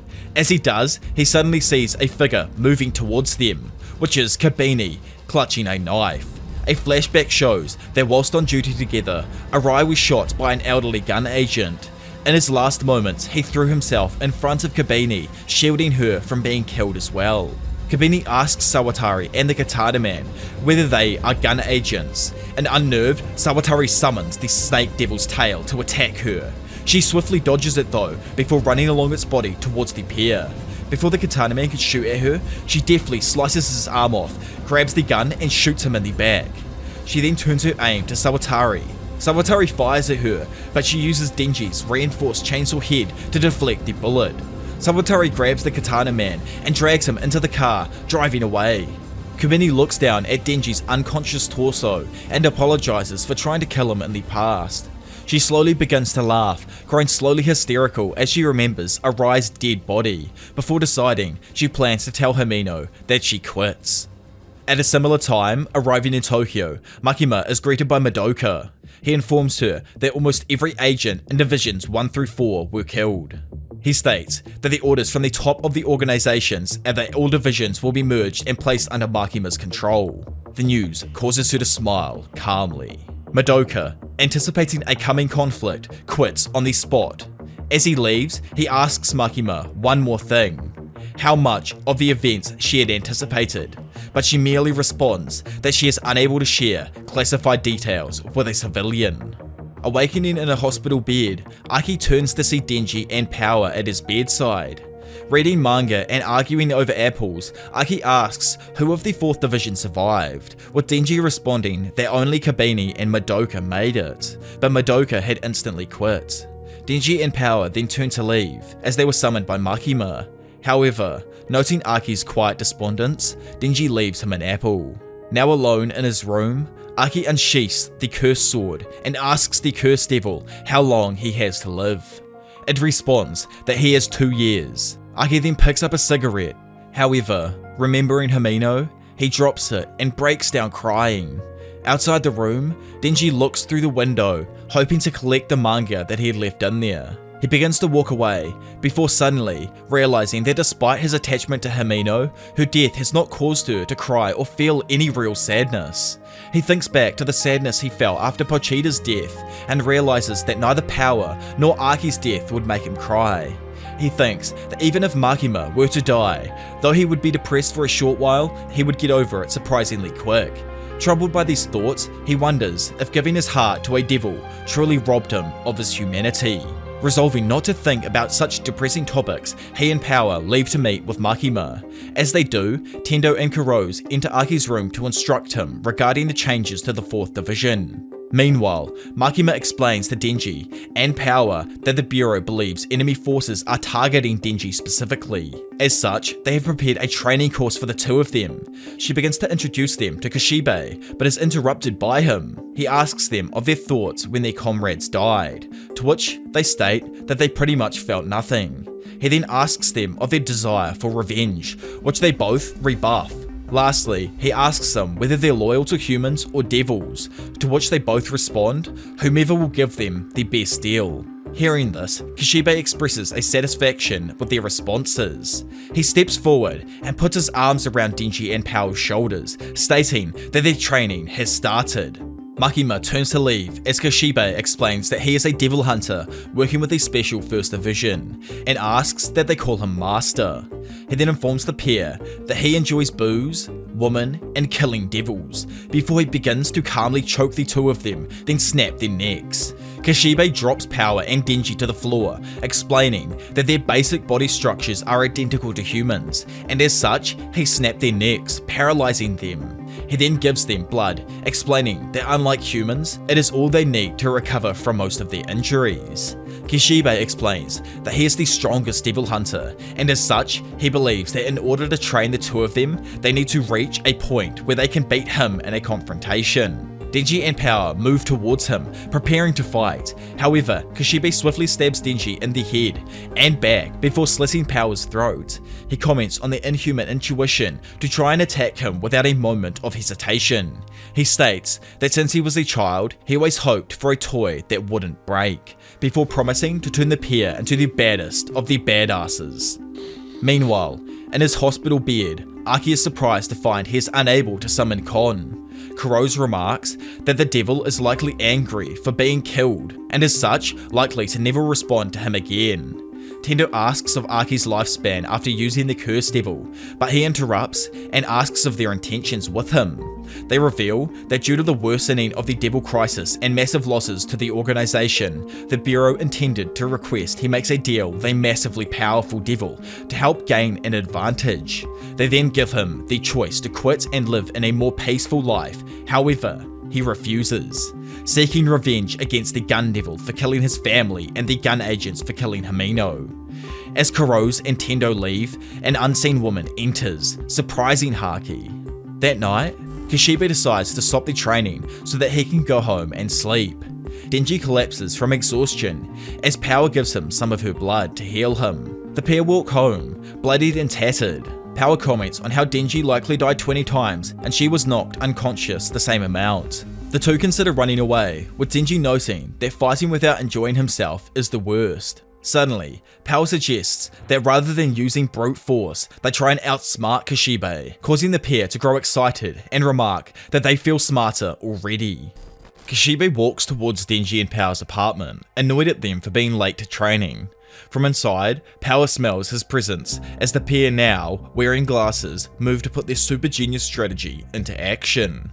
Power thrusts a spear of blood through the door, however, Kishibe intuitively dodges it. On the floor above, the pair had placed bottles of blood, which Power uses to spear through the ceiling above Kishibe. Again, Kishibe blocks and dodges them. However, Denji drops down behind him quietly, hoping to hit him with an axe. However, Kishibe swiftly kicks him in the head, knocking him down without even looking. Kishibe commends them for their attempt, stating it was their best yet, but points out that the pair were weakened by Power's massive loss of blood and Denji's inability to predict attacks. He tells them that they are done for the day. However, as Denji begins to relax, he flings a knife at him, warning the duo that prey shouldn't trust what a hunter says. Meanwhile, Kuro's and Tendo take Aki to the Bureau's devil holding facility. They remind him that making a contract with these devils will entail heavy losses. However, it will ultimately protect him in the coming conflicts. Kuro's asks about the girl who visited him in the hospital, to which Aki reveals that she was Himeno's younger sister. She gave him a number of letters Himeno had written over the years, many of which discussed him. In one highlighted passage though, we see that Himeno had asked, "Is there anything that I can do to get Aki to quit?" which is something that shakes him to his core. As they reach a chamber, Kuro's reveals that they intend for Aki to make a contract with the future devil. They remark on two previous agents who made a contract with it, one who gave up half of their lifespan, and the other who gave up both of their eyes as well as their sense of taste and smell. Aki then enters the room and sees a humanoid, tree-like future devil emerge from the shadows. As it repeats the phrase constantly, "The future is best." The future devil repeats phrases such as "the future rules" and requests that Aki repeat them as well. Aki states his intention of making a contract, annoying the devil. The devil requests to read Aki's future by placing his head in his chest cavity. As he complies, the devil begins giggling profusely and agrees to the contract on the condition that he can live in his right eye. Aki is shocked by the easiness of the request. However, the devil mockingly informs him that it wants to see his future with its own eyes, as he will die in the worst way possible. It asks if he wants to know how he will die. However, Aki refuses before agreeing to the contract, unfazed at all. Meanwhile, Denji and Power lay beaten on a floor. Kishibe comments on their improvements and informs them that their training will become weekly instead of daily. He warns them to keep a cool head and remain aware of their surroundings, before informing them that the new 4th Division will be hunting Sawatari and the Katana Man.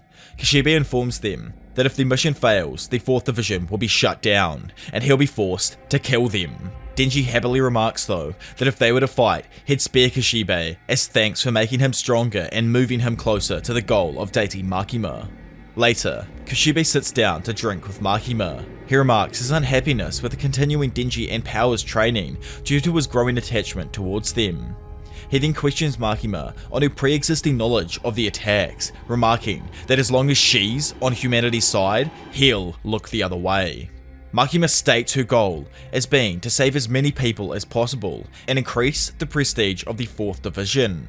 Kishibe considers this before calling her a liar. Makima smiles eerily in response. In an office building, the gun agents reconvene, planning to put their leader into hiding.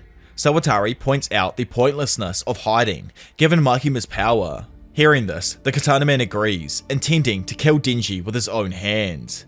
Sawatari reveals the group's ultimate weapon, a cluster of zombies left over by the zombie devil. Elsewhere, in a car as they drive Aki back home, Kuroz asks him of his intention to kill the gun devil. He states his annoyance, commenting on the ridiculous notion that a normal person like Aki could make any kind of impact. Aki responds though, that whilst the goal is unrealistic, he requires an unrealistic outlook to make progress. Kuroz tosses him a cola, saying that though such an outlook irritates him, he'll still support it. Meanwhile, Makima meets with a Yakuza boss. He explains that though the gun agents are members of his organization, he does not condone their actions. He elaborates that the factions were influenced by Sawatari, who had them make small deals with the gun devil, paying money for guns and ammunition. Makima requests the names of every Yakuza member who contacted the gun devil, both within the boss's group and his rivals. However, the boss refuses, explaining that such a betrayal would cause all-out gang warfare, resulting in foreign mafias invading Japan. He then calls the devil hunters idiots without any real education, causing his compatriots to laugh at Makima. Makima though, places a small bag on the table. She explains, as the man looks within it, that the eyeballs are from all of the family members of every person in this room. As the boss looks in horror, Makima offers to return them to their owners in return for his cooperation. A Yakuza grunt swings at her, however he immediately collapses with blood pouring from his face. Meanwhile, the special forces of the Bureau prepare to storm the gun agent's building. Inside, Sawatari talks to the Katana Man, reaffirming their plan to kill as many devil hunters as possible and steal Denji's heart. Kishibe orders the hunters to storm the building as a pack of zombies lie in wait. Below them, Kishibe introduces himself to the 2nd Division leader, Furuno, and police officer Shina, who are in charge of locking down the building. He gives a rundown of the various non-human members of the Special 4th Division. Inside the building, the shark fiend, Beam, appears and begins devouring the zombies. In his frenzy, he accidentally bites the violence fiend, who knocks him down before apologizing. Attacking more zombies, the violence fiend notices a woman nearby and warns her to stay away, before realizing that she is also a devil, and is in fact the spider devil. She stands up and decapitates a zombie, whose head falls at the feet of the angel devil, who begins eating away at the bodies. Aki appears and begins cutting through the zombies. The angel devil asks Aki for a handkerchief to clean up some blood before explaining to him that he absorbs others' lifespans through touch, and is surprised at how close Aki has gotten. A gunman suddenly appears and tries shooting at the two, but the angel deflects the bullets and Aki stabs him. Aki continues on his own, eventually coming face to face with Sawatari. She uses her snake devil to release the ghost devil, which is now subservient to her. Aki moves forward, deflecting most of the Ghost Devil's attacks with the Future Devil's future sight. However, he is quickly overwhelmed by the many arms of the Ghost Devil and is soon being strangled by the creature. In a flashback, he remembers an early meeting with Himeno, in which she offered him a cigarette. However, once she realizes that he's underage, she takes it back and promises him to give it back to him when he really needs to rely on something. In the present, Aki looks up, having been released from the Ghost Devil's grasp. From amongst its mass, Himeno's right arm reaches out, holding a cigarette. Taking it, Aki sees the words, "Easy Revenge," written across it. Taking a deep breath, he steps forward, remembering Himeno's advice. He reflects that the Ghost Devil is blind and senses its surroundings based on fear. Remaining calm, Aki climbs atop it before promising Himeno that he'll die soon. Then, he decapitates the Ghost Devil. A shocked Sawatari moves to summon the Snake Devil, but is stopped by Kabini holding a knife to her throat. Aki orders Kabini not to kill her. He then asks Kabini why she didn't quit the Bureau, to which she awkwardly responds that she was close to earning her bonus. Denji and Power then arrive in the headquarters, using an elevator. Power begins chomping on a severed zombified hand, disgusting Denji and causing the two to scuffle. As they argue, the elevator doors open, revealing a swarm of zombies in front of them. Due to the zombies not noticing them, Denji recommends they stay quiet and utilize the element of surprise. Power, however, begins yelling loudly, challenging the zombies to combat. Power bravely steps forward and begins fighting as a bewildered and annoyed Denji remains in the elevator. Believing Denji is still watching her, Power easily slashes her way through dozens of hulking zombies, boasting that she is the strongest there is. As Denji's elevator arrives on the highest floor, he prepares to pull his chainsaw's cord. The door opens and he sees the Katana Man alongside a pair of gun agents.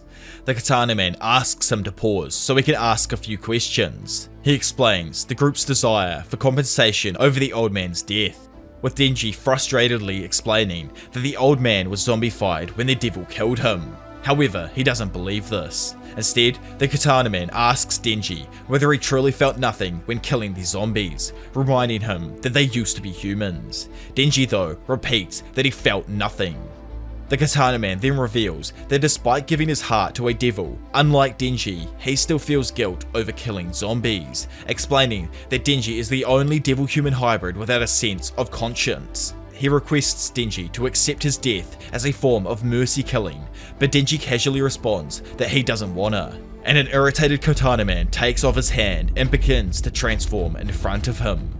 The two, now transformed, crash through a wall and begin falling towards the streets below. The Katana Man and Denji, still in combat, continue falling. As Denji is pushed away, he falls and lands atop a moving train. Readjusting, he is able to block an attack from the still falling Katana Man, which sends them crashing into a crowded carriage. As floods of passengers flee, a voiceover announces the train is coming to an emergency stop. Denji notices a remaining passenger, an injured woman lying on the floor. As the Katana Man launches an attack, Denji blocks it, protecting the woman, but losing his arm in the process. The woman runs away, as Denji angrily shouts that they should ban that move. The Katana Man then attacks again, slicing off Denji's other arm. He then demands that as long as Denji can no longer fight, he should apologize for killing the old man and accept death.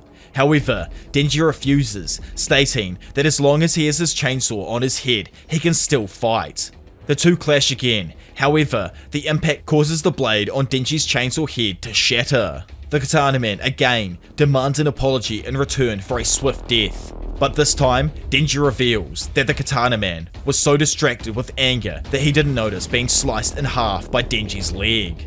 The Katana Man, now revealed to have been split vertically, reacts with a moment of surprise before his body completely falls apart into a mass of blood and organs. Watching, Denji repeats the words told to him by Kishibe. Prey should never trust what a hunter says. A little while later, and now outside the stopped train, the Katana Man, now reverted to human form and wearing nothing but underwear, awakens next to the train, bound by a set of chainsaw blades.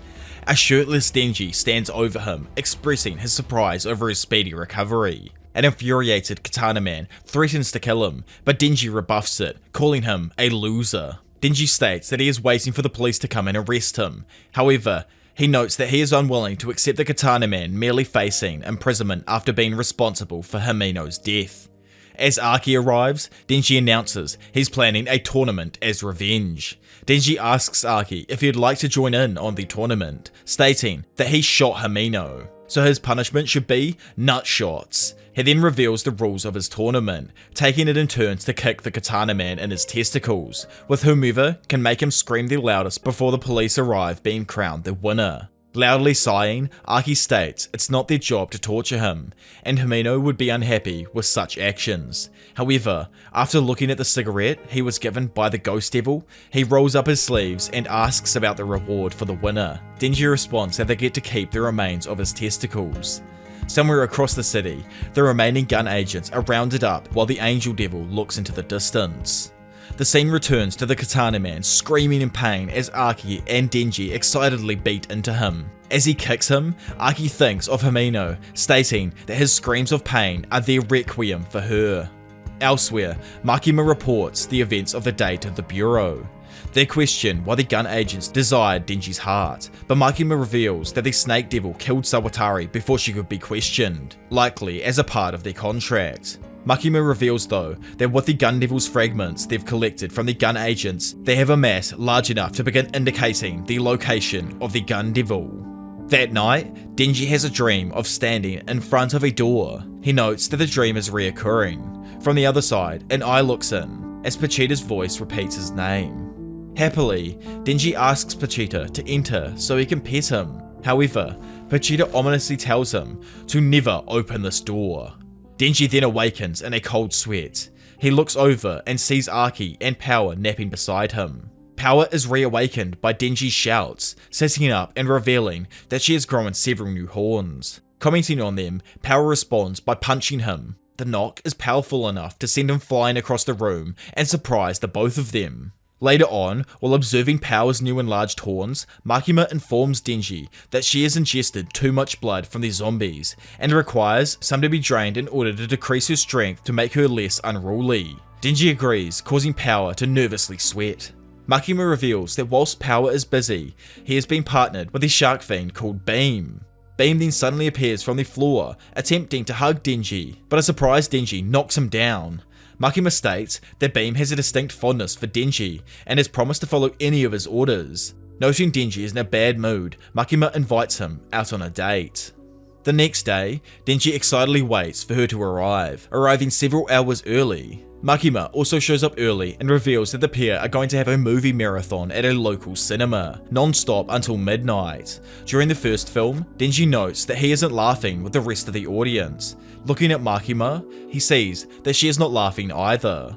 After the film, Makima briefly critiques it, commenting on the plot and cinematography. The pair attend the next film, and Denji again notices that he and Makima are the only ones not reacting to the film. Again, as the film ends, Makima critiques it. The cycle continues throughout the day, with Denji growing continuously bored. Before they enter the final film, Denji comments that none of the films had any impacts on him, commenting that he may just not really get films. Makima responds that she is the same, however, the very few that she did react to changed her life.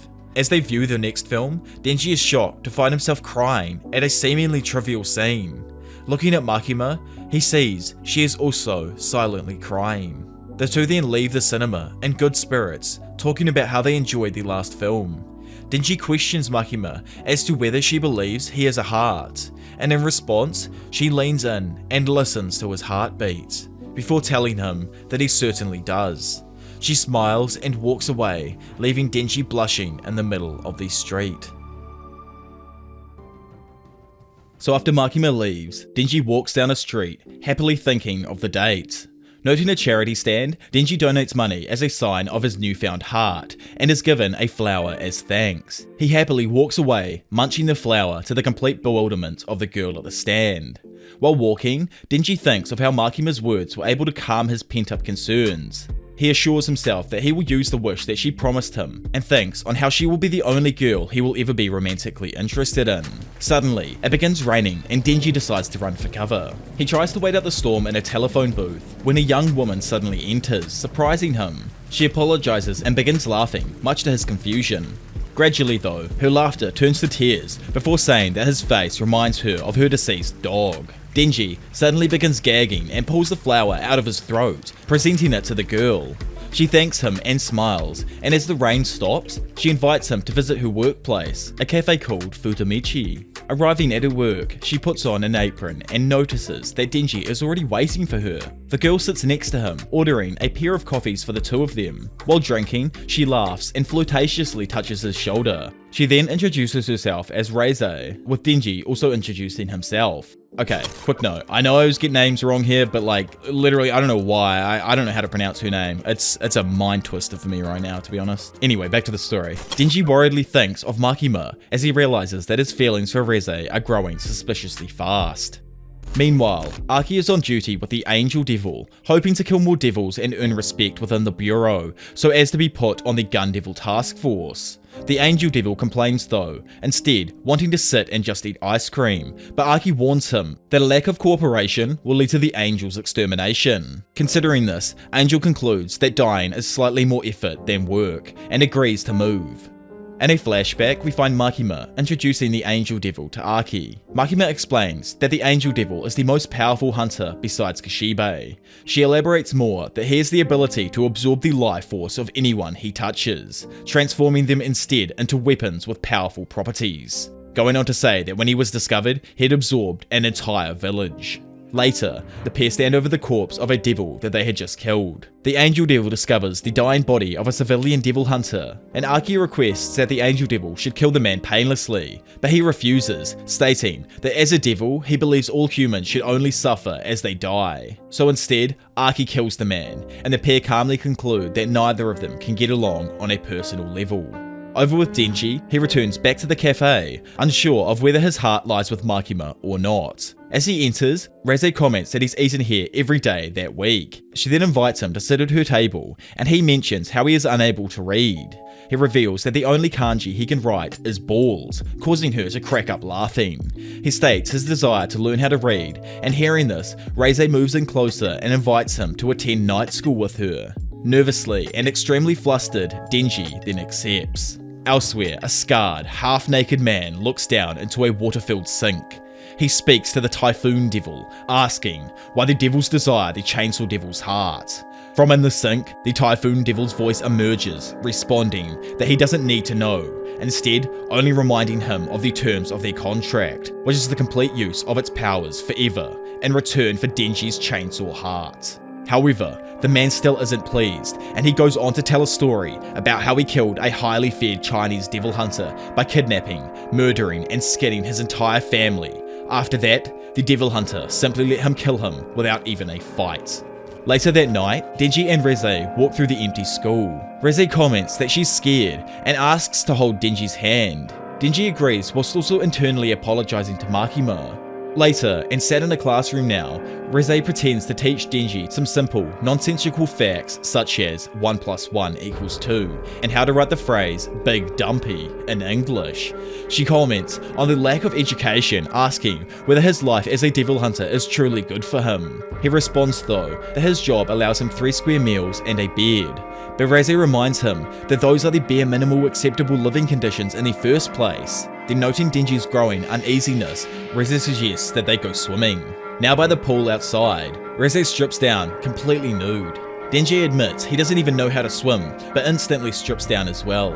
Though, still filled with uncertainty, Denji eventually jumps in as Reze begins to show him how to swim. Eventually it begins raining and the two return indoors. They sit inside watching the rain, and Reze asks Denji if he'd rather be the city mouse or the country mouse.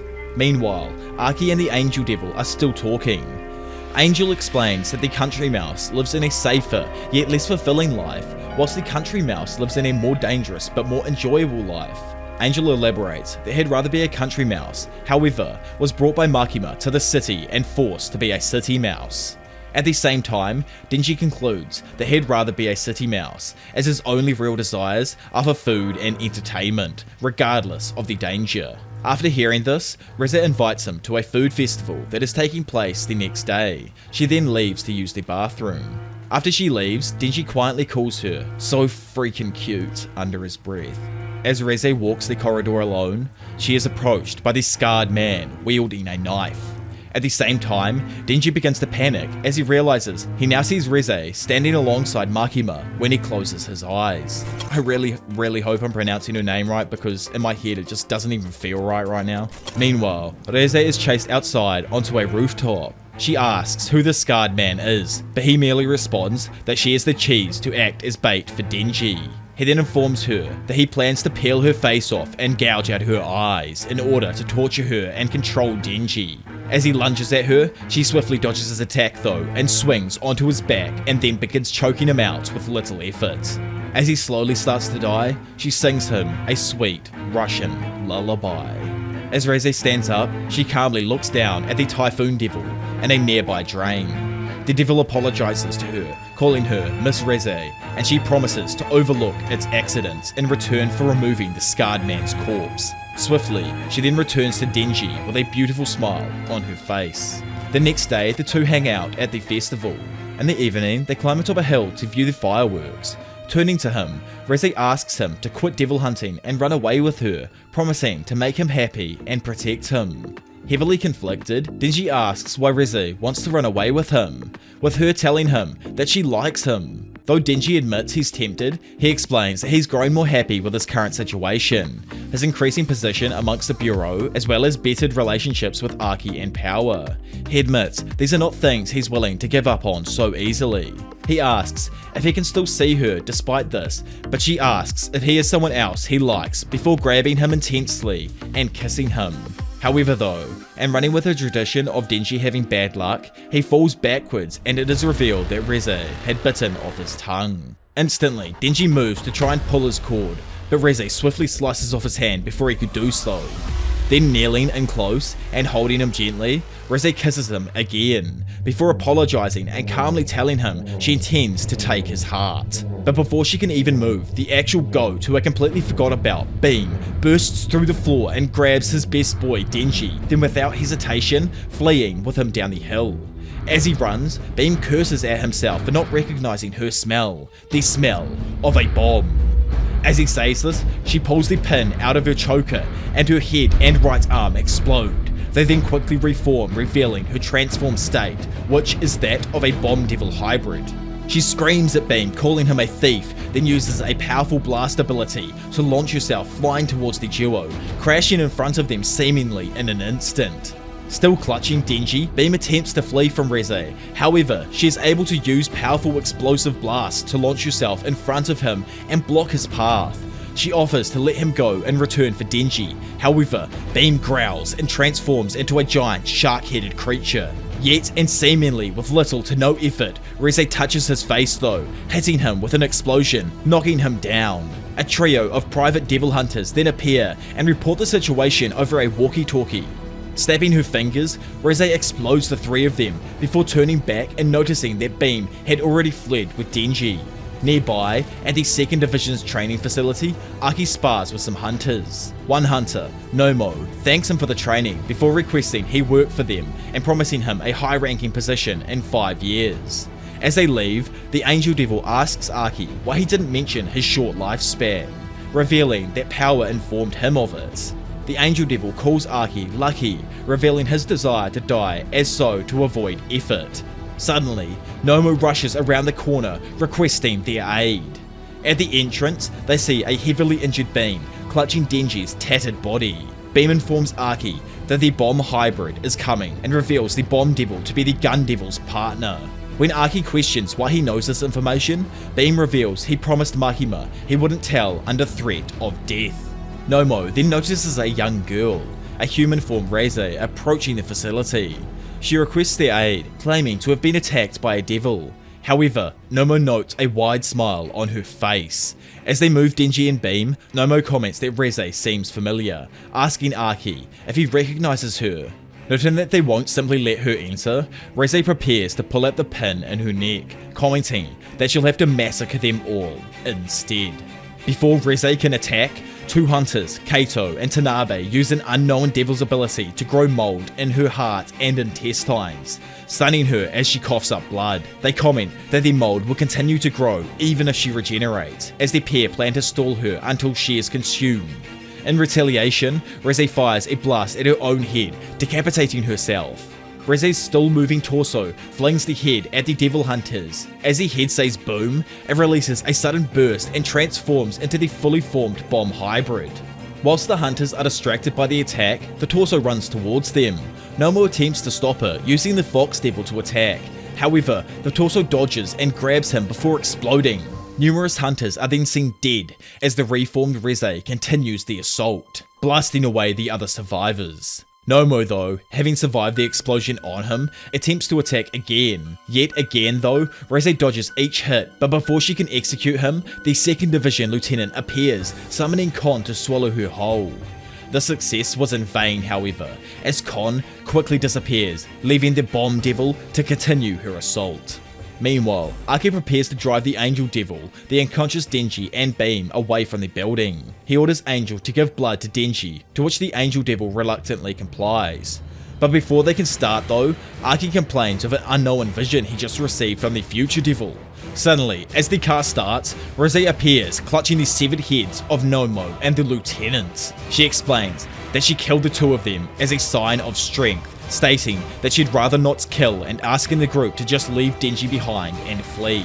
Archie, not listening, swiftly drives the car and swerves around her, attempting to escape. Reze leaps atop the vehicle with a blast, irritatedly commenting on how the gasoline within the car will cause a fire. Although, before she can even attack, she is ambushed and knocked back with a kick from the Violence Fiend. Archie leans out of the car window, shouting that he called for backup earlier on, thanking the Violence Fiend.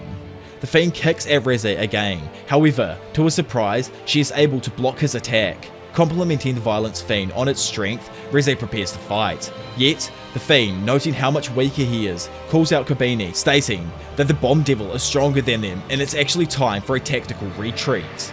Turning around, Reze sees Kabini on the floor, having actually fallen down with an injured hip. She begins crying and begging for her life, crawling up into a ball on the floor.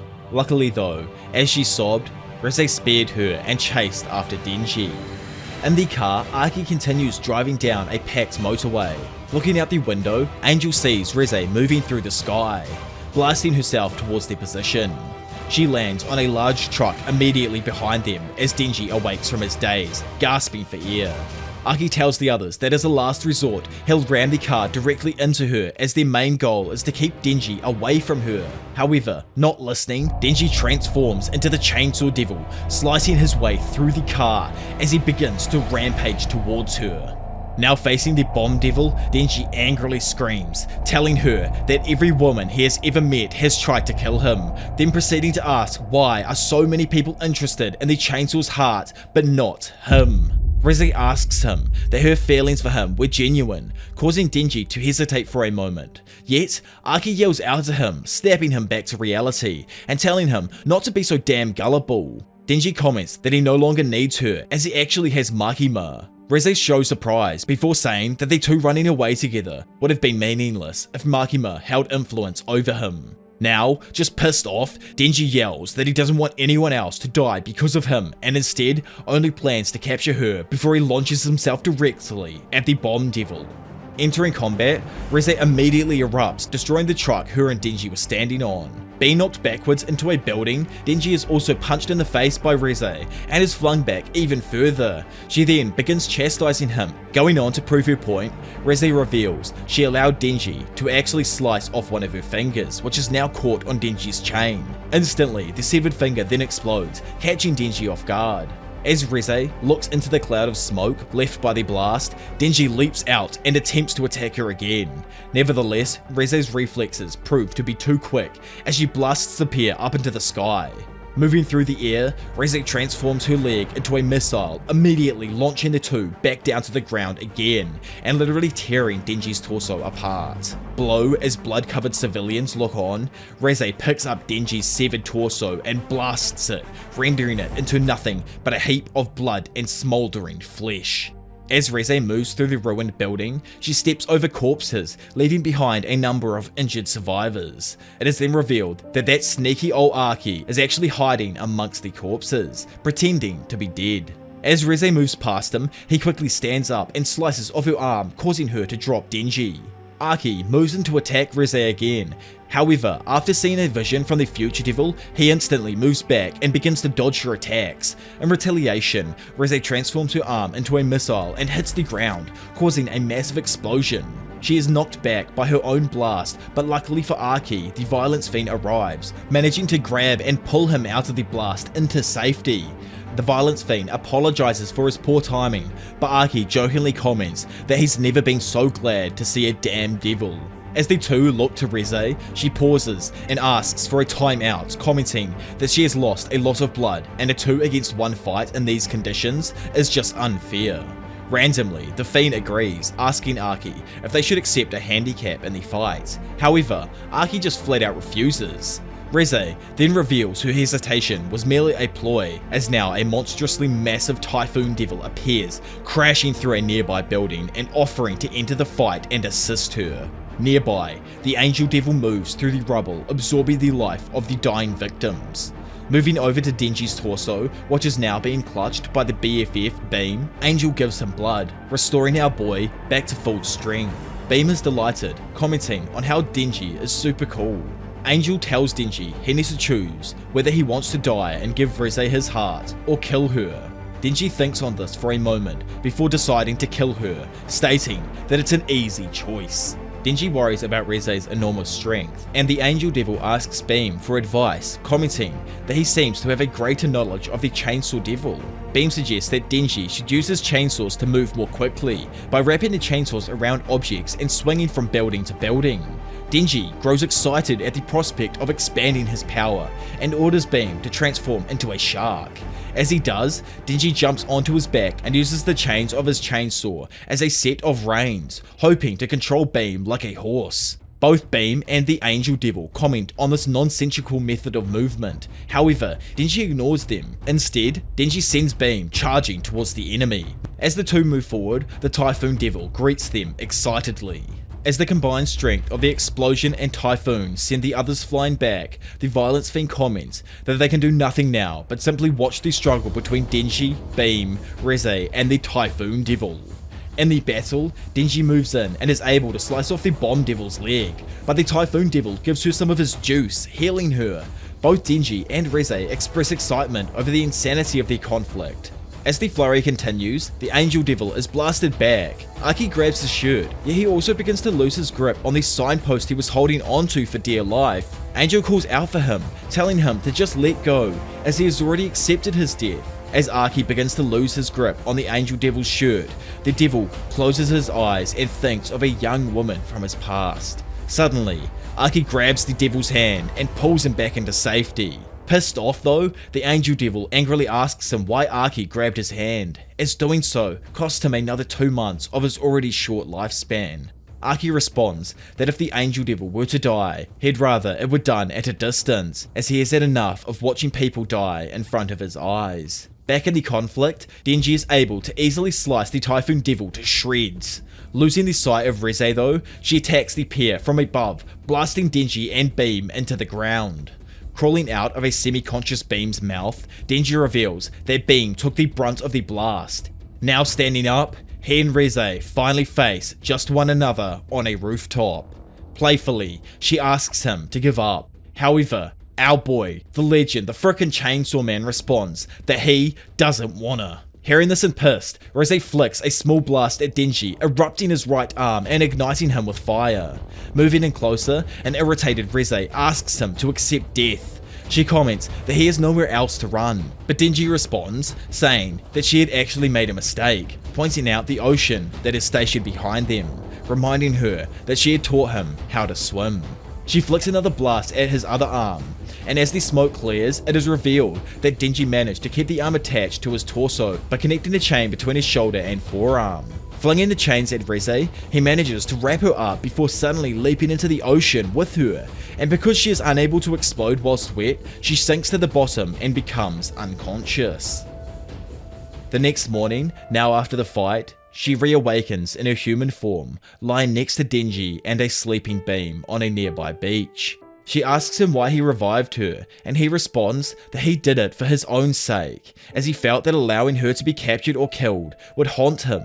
She reminds him that she could easily kill him, to which he playfully responds, "If I'm gonna die, at least let it be at the hands of a beautiful woman." Reze begins to laugh, telling him that she never really liked him in the first place, and every flirtatious interaction from her was just part of her plan. As she starts to leave though, Denji asks to leave with her and go on the run.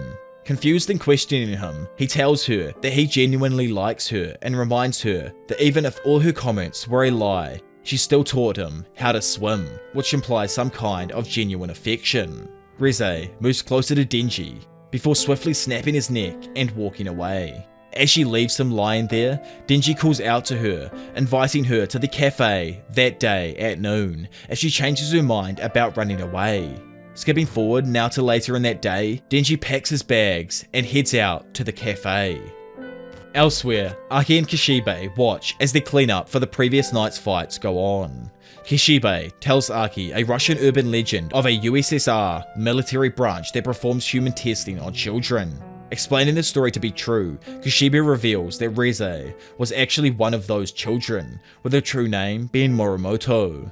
Nearby, Reze moves to a train station, planning to run away.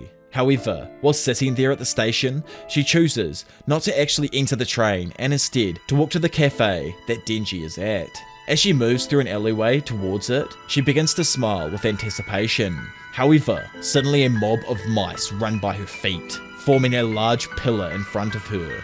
A voice is heard from within it. As the mice fall away, it is revealed to be Makima.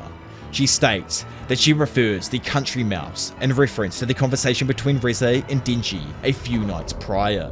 Nevertheless, Makima reveals her reason for liking the country mouse, as it's based on her enjoyment of capturing and killing them, an activity she describes as giving her peace of mind. Reze moves to pull the pin on her neck, however, in an eerily similar way of what she did to Denji, her arm is instantly obliterated before she can even react. Makima moves and hits her in the chest, knocking her back. Mid-stumble, she is also impaled by a spear thrown from a rooftop by the Angel Devil. As Reze slowly begins to bleed out, Makima takes her hand, and looking at the cafe, Reze thinks of Denji, wondering on the reason she didn't even kill him on their first date. Was it also because, like Denji, she had never been to school either and was just as excited as he was? Makima tells the Angel Devil that he was supposed to bring Aki with him, but also comments that it was nice to leave him behind, as he wouldn't have reacted well to executing a woman. Angel agrees before looking down at a mouse and asking it if the city is a nice place. Inside the cafe, Denji sits despondently, clutching a bouquet of flowers. The owner speaks to him, promising that another girl will eventually come along, one who is just perfect for him. As he says this, the door then opens, and Power walks in. She shouts that she followed Denji's scent to the cafe, having been allowed back to work. Denji lets out a low, disheartened sigh as Power sits next to him. Thinking that the bouquet Denji was holding is for her, Power demands that he give her the flowers, and as the two look at each other, Denji quickly shoves them all into his mouth, scoffing them down, smiling. Now, we skip forward to inside of Denji's mind while he's having another nightmare. Standing in front of the same door from an earlier nightmare, he once again hears Pachita ordering him to never open the door.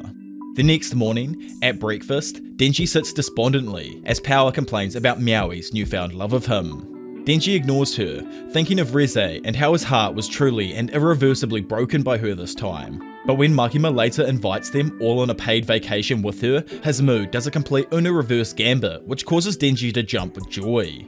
Aki and Denji instantly agree, whilst Power tries to make up an excuse not to go. As they discuss the timing for the trip, a group of devil hunters suddenly enter the room. After conferring with Makima, she shows the group a news recording of the fight against Reze, explaining the Bureau had failed to censor the broadcast, and as such, the Chainsaw Man's existence has been revealed to the world. Power and Denji ignore this, still discussing the vacation, but they are interrupted by Makima, who explains that the vacation was a ruse to explain their absence, and in reality, they are going to be put under protection in order to avoid assassination by foreign threats. Denji reacts with horror as he realizes that he is going to be restricted and contained for some time. Makima asks Aki to be a part of Denji's protection before telling him that they plan to hunt the Gun Devil in the next year, and orders him to not die beforehand. Aki thinks back to a conversation he had with the Angel Devil, who explains the supposed true nature of devils. When a devil dies, they are revived within hell. Once they die there, they then return to Earth, with no memories of the time in hell. He then reveals a secret he asks to never be repeated, that all devils remember just a single sound from the moment before they die in hell. The sound of the Chainsaw Devil. Meanwhile, in America, a trio of part-time devil hunters sit and discuss their new job, killing Denji and returning his body to the US in exchange for 2 million of those beautiful American buckaroos. The youngest man, Aldo, expresses a fear of dying, however, is talked down by the other two, reminding him that the three of them, all brothers, survived the Gun Devil's onslaught. As they prepare to leave for Japan, the leader, Sato, refers to them as immortal. Elsewhere, in a forest, a woman and a young man named Tolka hunts a fox. As he shoots the fox, the woman asks if he felt like he'd taken the fox's life, but the man explains that he did not. As he skins the animal, she asks him again, and again he says no. As he cooks it and serves it to her, she asks again once more, and yet again he denies it. The woman then explains that they will be going to Japan and doing the same to a young 16-year-old boy named Denji. The man referring to the woman as Master agrees, hoping to earn the woman a retirement due to her short lifespan. Meanwhile, in China, the hella seki fun time takes place between a woman named Quan Shi and a harem of, I guess you could say, friends. As they start nutting, a man arrives, requesting her to take the job of capturing Denji, the Chainsaw Devil, and as a reward, she can ask for any wish. After consulting her group, she demands basic human rights and an education for all of them. At the same time, Makima discusses Quan Shi with Kishibe, expressing concern over her and her harem's abilities. As they talk, Makima states that the biggest concern is that of the assassin Santa Claus from Germany. Yo ho ho. Though he is thought to have died of old age, the two are still cautious as Kishibe confirms his abilities could likely outmatch them. Elsewhere, in Germany, a government agent approaches an old man on a bench and informs him of the mission to hunt Denji. In return, the man asks for 4 children, 3 for a devil contract and 1 for pleasure. Wait, what the fuck does he mean by that? Like, bro, chill. Calm down. Meanwhile, alone in his room, Denji lies watching TV, sadly wondering why his heart is so desired and also why the trip was cancelled. Noting his sadness, Aki affectionately sits on him, explaining that the trip was merely postponed, not cancelled, and that if they're able to damage their opponents enough, then the enemy will retreat, allowing Denji to return to his life as normal. Denji, considering the idea, instead decides to kill all of his enemies so that he can finally have his vacation. Skipping forward, and now at the park, both Denji and Power eat snacks while watching some birds and talking about whether it's okay to eat the still living ducks. Denji accidentally drops his food, but as he goes to pick it up and eat it, he is stopped by a devil hunter named Kusakabe and then chastised by him. Kusakabe warns him of germs and food poisoning, but Denji grows more frustrated, as obviously our man's from the gutter. Aki and Angel, Yoshida and Tamaoki also all agree that eating the food would just be straight up stupid. However, the forever ignorant Denji quickly gobbles it down anyway. In a flashback, we see the group all introducing themselves. Makima explains to Denji that they, alongside another trio of agents, will be his personal security. Kusakabe attempts to express his authority over Denji, but is met with our boy's typical sarcasm and yawns. Elsewhere, the hunters Tendo, Kurose, and Subaru all take siggy breaks. Questioning why they can't simply hide Denji in his human form, Subaru explains that the other devils can actually smell him. As they drive to meet the main group, Subaru asks about Makima. Tendo hesitates before saying there's something he wants to discuss regarding her. Before they can though, a set of road spikes are bizarrely thrown in front of the vehicle. The car swerves in an attempt to miss them, but runs over the spikes and crashes. In the wreckage, Subaru awakens just in time to see the 3 American boys rolling up outside the vehicle. Sadly for Subaru, in good old Floridian style, the Americans shoot the 3 hunters dead. Afterwards, the elder 2 brothers crack jokes about it, but Aldo, the youngest, reacts with horror to the murders. Now hiding the bodies, Sato asks Joey about his feelings on killing, with Joey, the anime man, stating his only response to be a mild annoyance and disgust. Sato cracks up laughing before morphing his face to match that of Kurose's. The 3 men then discuss his voice and how it would sound as Sato shifts his tone and accent in an attempt to match it. Back with the main crew, they all wait within a burger restaurant as Denji and Power eat. Power offers Denji her vegetables, however, Kusakabe interrupts, ordering her to finish them off for her own health. The others agree, as Denji forces them into her mouth. Power begins to sweat, choking down a mixture of vegetables and vomit. Just then, the woman from the forest walks past the table. But Power, in frustration over what just happened, runs outside, causing the rest to follow. The woman sits at a table with Tolka, revealing that she'd stabbed Denji 3 times with a nail in order to invoke the cursed devil, and that only 1 more poke is required. She entrusts the final poke to Tolka as she begins to munch into her burger. Though she struggles due to her numb hand and weak senses, she is delighted by the experience. Elsewhere, the violence fiend and Kabini walk outside. She thanks him for purchasing her an ice cream cone. Then questioning his role as the violence fiend, given his friendliness, he explains that he still has a lot of his human brain left, meaning that he still holds a lot of his early human memories. However, he has no memories whatsoever of his death. only that he was saved by Makima. Suddenly, a car pulls up beside them, and inside, the American bad boy Sato, now disguised as Kuro's, gets out. He then tells the two to report Tendo and Subaru's death to HQ, before quietly commenting to himself on their obvious gullibility. Later on, Denji and Power sit exhausted after a day of constant movement. Denji bitterly comments that rather than being protected, he is instead being used as bait to draw out the enemy, to which Aki actually confirms. He promises Denji his trip, calming him. However, Power is still furious. Aki promises her one reward for her cooperation, with her requesting to drain a human of their blood to the point that they die. Aki pauses for a moment and then agrees to let her drain Denji, but he immediately protests. Yet, he is quickly silenced by Power jumping on his shoulders and screaming with the excitement of a literal cannibal.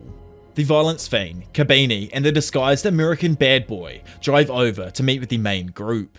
American bad boy, I'm just saying that because he's the only Westerner I think on this entire show so far, so I'm like, give the Westerners some rep, you know what I mean, like gunsling and American bad boy. Don't worry about me. Anyway, they try to meet the rest of the group. Aki speaks with the brother disguised as Kuro's, asking him to reconsider his place on the mission. However, he lies, claiming he wishes to avenge Tendo and Subaru. As they continue talking, Power is distracted by Kabini's car. In her typical powerful fashion, she flies into the front seat, lying about having a driver's license and claiming that the car is actually hers and was stolen by Kabini.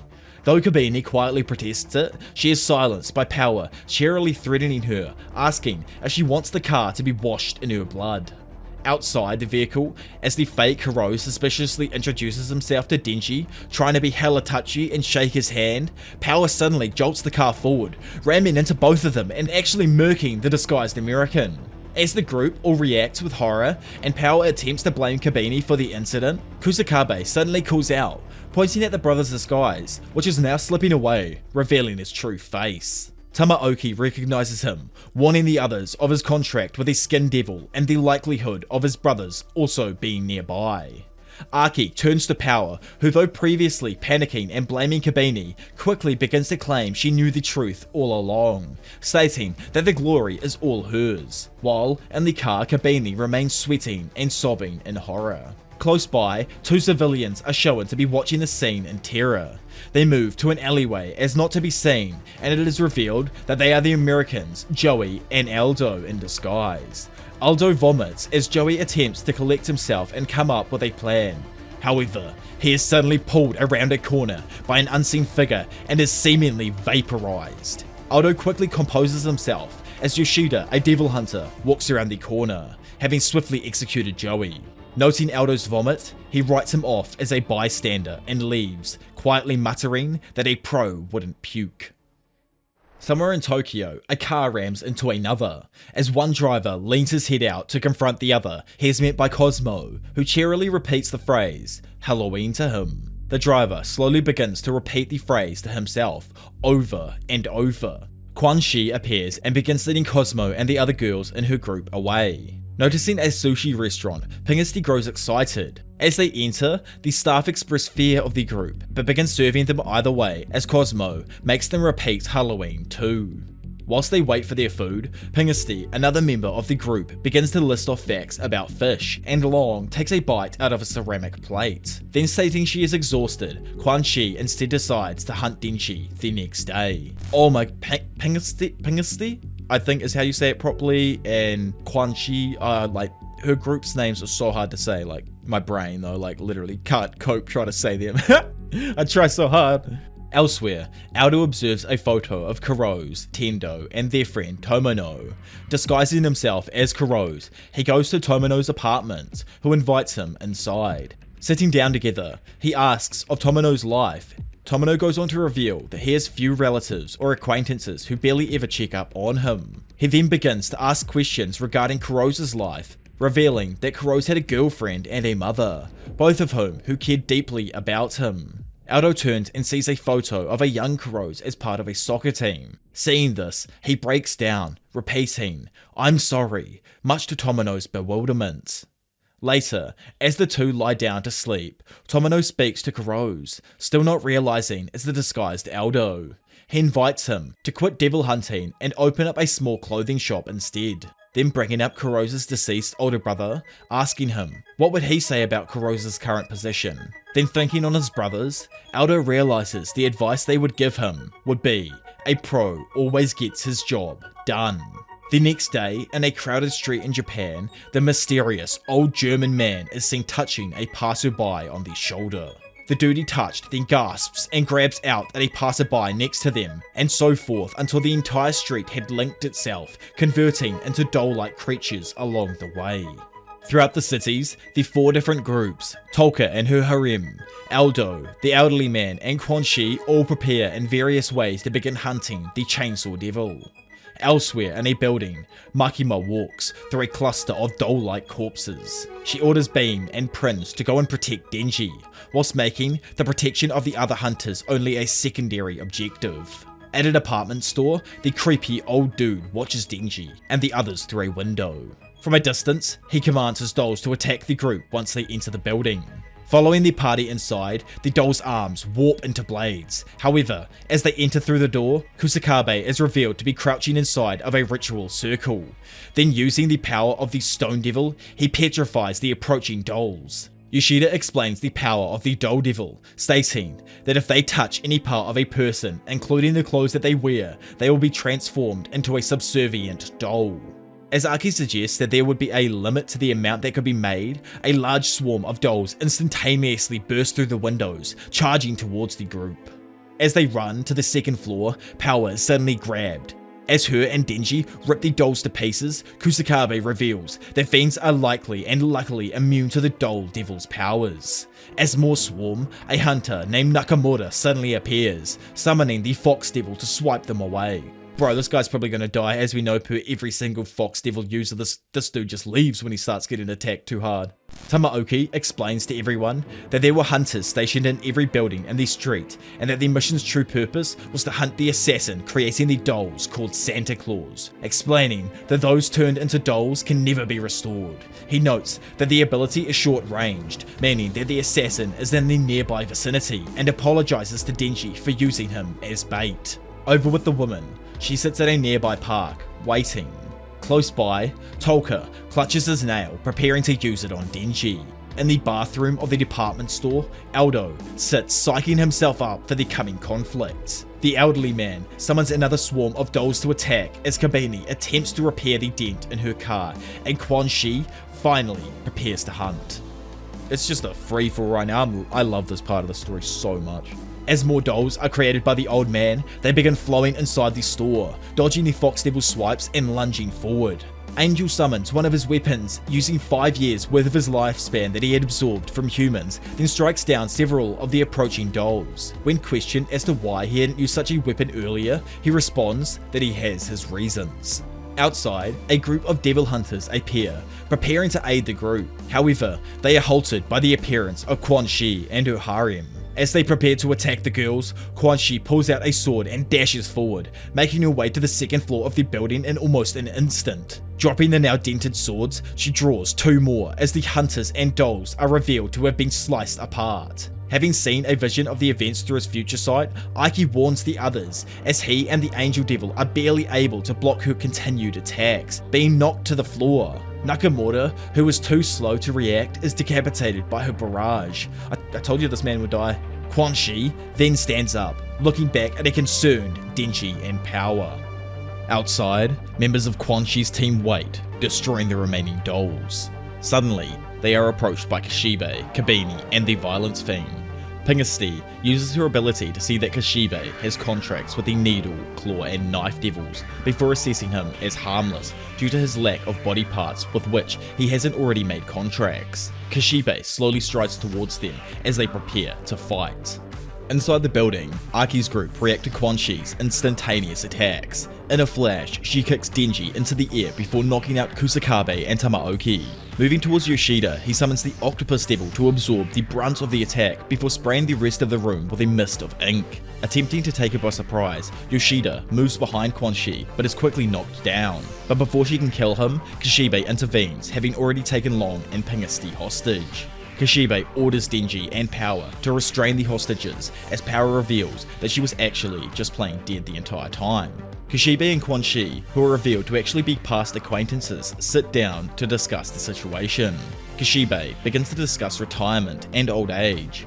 However, as he speaks, he holds up notes in a notepad that reveal Makima is listening to them. Through his notepad, he promises to give Quan Chi freedom in return for helping kill Makima. Quan Chi refuses, explaining through a seemingly unrelated anecdote that she prefers not to get involved, stating that ignorance is bliss. As she says this, Aldo enters and shoots at Denji. Kishibe kicks Denji though, causing the attack to miss, but Long is still able to take the opportunity to grapple him and free herself. Then, in a flash, both Quan Chi and Kishibe move to slice each other's throats. After a few strikes, Quan Chi is able to throw Kishibe out of the window, but he is able to slow his fall by sliding down the building's exterior and falling atop of Kabini's car.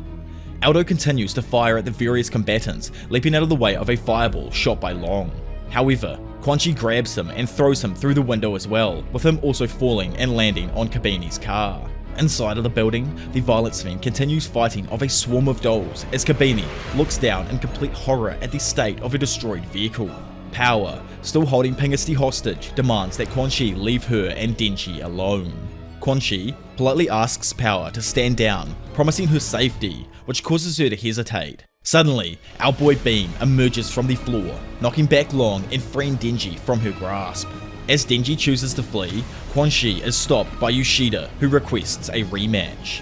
The two begin to spar, rapidly dodging one another's blows, but still landing a few solid hits on one another. Yoshida comments that Quan Chi is likely not human due to her minimal reaction to several devastating blows. Meanwhile, Denji and Beam flee, with Beam advising him not to waste blood by turning into his chainsaw form. As they run, Denji accidentally stands on Tolka's nail and is suddenly whisked into the air. As they both react with shock and confusion, Denji is ripped apart by the cursed devil before Tolka appears and kicks Beam to the ground. As Denji and Beam lay unconscious, the woman appears and applauds Tolka's work. However, ignoring Tolka's concerns of moving the body, the woman begins to explain the secrets of making a perfect doll. She says, by gathering the trust, respect, worship, and pity of an individual over a period of time before converting them, you can make the perfect doll. With that, she then transforms him, revealing that she in fact is the real Santa Claus, and that elderly man was merely another perfect doll controlled by her. As Aki and the other hunters awaken, Quan Chi bests Yoshida and throws him through a window. As he falls, he is able to catch himself with the octopus devil. Back inside, the others prepare to fight until Aki suddenly stops, horrified and confused by his future vision. From outside, Santa Claus sacrifices the elderly man and 3 children that he had promised to the Hell Devil in return for sending every living person within the building to hell. Those inside the building are all of a sudden plunged into pitch black darkness as those outside are horrified to see a giant, 6-fingered hand reach down and seemingly crush the building. Those who are inside the building then quickly appear in a large, grassy field with the sky completely covered in thousands of various doors all moving throughout the air. This is hell. As the group survey their surroundings in hell, Aki kicks Denji awake. Immediately, Denji reactivatedly begins to transform, but is only able to make the tip of the chainsaw appear from his head, due to the fact that he is low on blood. Quan Chi requests a truce among the various parties, whilst they try to figure out the current situation. She turns and notes that the fiends, Power, Long, Pingusti, and Violence are all suffering nervous breakdowns. Aki asks the Angel Devil of their current situation, to which Angel, in an absolutely petrified daze, explains that they are in hell. Quan Chi asks Pingusti if they have means of an escape. However, Pingusti frighteningly explains that they are being watched by devils with a power far greater than that of the Gun Devil, the Primal Fears, whom have never died. In desperation, Pingusti asks permission to commit suicide, only to weep as she is refused by Quan Chi. She cries out as one of the doors opens and a black drop of liquid falls out towards the ground. As it does so, it symbols the entrance of the Darkness Devil. The group ready themselves to fight, and as darkness surrounds them, a row of bisected astronauts appear. And a moment quicker than light itself, the Darkness Devil moves past them all, detaching each and every single arm from all of their bodies. Each person reacts with shock, falling to the ground and bleeding from their exposed wounds, as Tolka, now fully under Santa Claus's control, offers the Darkness Devil a proposition: Denji's heart in return for the power to kill Makima. Now, flashing outside of hell, Santa Claus receives a small fragment of the Darkness Devil's flesh, then proceeds to swallow it whole. As the Darkness Devil accepts Santa Claus's deal, it picks up Tolka and rips him apart. Kusakabe attempts to utilize the Stone Devil's power to fight. However, the Darkness Devil merely grabs the Stone Devil and crushes it, killing Kusakabe. While this happens, Beam, using blood from his severed arms, revives Denji before being split into pieces by the Darkness Devil and killed. Like, I'm being full on freaking serious here. You're about to lose it. Seeing Beam's corpse, Quan Chi and Tamaoki prepare to attack, however, are also mutilated alongside Power, Long, and Pingasty. Bruh. Seeing this, the petrified violence fiend asks Kabini to remove his mask. He then attacks with a kick, however, before he can hit the Darkness Devil, it speaks in an unknown language and his body is blasted with multiple holes. Denji, now transformed, then lunges to attack, but before he can make contact, all of his bones are crushed and snapped, which makes him crumple to the ground. As Aki observes Power's unconscious body, he is reminded of Himeno and collapses, muttering, not again, Still alive, the Violence Fiend attacks once more, but is impaled by a sick-ass looking Renaissance blade on steroids that is suddenly summoned by the Darkness Devil. As the Fiend's blood rains down, the Darkness Devil crouches, looming over Aki. As the Angel Devil looks on, too scared to even move, the Darkness Devil slowly turns to look at him. He then randomly begins to bleed from his eyes, nose, and mouth before collapsing to the floor. Aki likewise begins to bleed as the Darkness Devil reaches out to touch him. Suddenly, Prinz appears, grabbing at the Darkness Devil, but like all of the others, before she can make contact, she too is absolutely dominated.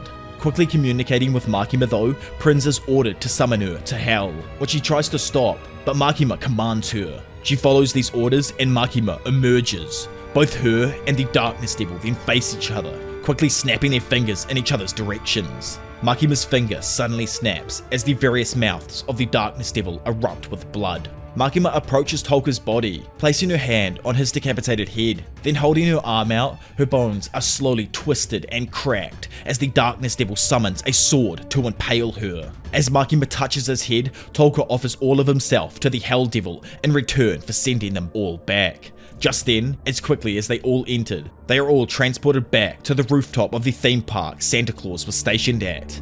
As this happens, Santa Claus absorbs her remaining dolls, transforming into a tall, multi-armed creature. She begins to approach Makima, taunting her, while Makima holds Denji's torso, and now having given him some of her blood, pulls his cord. She then explains that with the Darkness Devil's flesh, no attacks in the dark will have any effect on her. However, Makima asks Denji if he will save her, to which he responds having transformed with an aggressive woof before charging into battle. Kashibe and Yoshida sit outside, finishing off the remaining dolls. They discuss Makima and acknowledge that she has some ulterior motivations to her actions beyond that of the Bureau. As Kashibe asks whether she can hear them, Yoshida explains that she currently isn't, as none of her subservients are nearby, going on to say that she can only borrow the ears of lower life forms, such as rats or birds. Back on the rooftop, Denji slices through Santa Claus's arm, angrily yelling at her about placing Power and the others in danger. Moving through a shadow, Santa Claus is able to instantaneously heal herself and blasts Denji through the floor. Denji gets up, lunging at her, but is knocked back by another swarm of dolls. Sugahagi looks on while clutching Quan Chi's severed head, then removing her eye patch and reaching inside of the socket, she yanks out a long, arrow-like blade before dropping the head into the swarm attacking Denji. The dolls are suddenly torn apart as Quan Chi appears revived in her hybrid form, proving that she also wasn't human. Quan Chi agrees to fight alongside Denji in order to avenge Long and Pingasty before suddenly vanishing. Over in a nearby alleyway, Quan Chi appears in front of Santa Claus, blasting her with powerful bolts. However, just as quickly as she is torn apart, she heals herself and congratulates Quan Chi on her moniker as the first devil hunter. Wondering how to attack Quan Chi, whom is moving at speed she cannot register, Santa Claus suddenly returns the humanity to her dolls, restoring their minds whilst forcing them to continue the assault. As Denji stares at the now frightened and screaming human dolls charging towards him, he exasperately shouts, "That's some real villain shit right there." Now faced with the emotional human dolls, Denji chooses to run away, but his attempts to escape are blocked and he is forced to impale one of the dolls with his chainsaw. Feeling guilty over this, Denji holds back, allowing the other dolls to gradually swarm him. Suddenly, Quan Chi appears, shooting the remaining dolls to pieces. She tells Denji that the dolls are merely imitating humans. Denji asks how sure she is, to which she responds that believing it is the only way he'll be able to bring himself to kill them, reminding him that ignorance is bliss.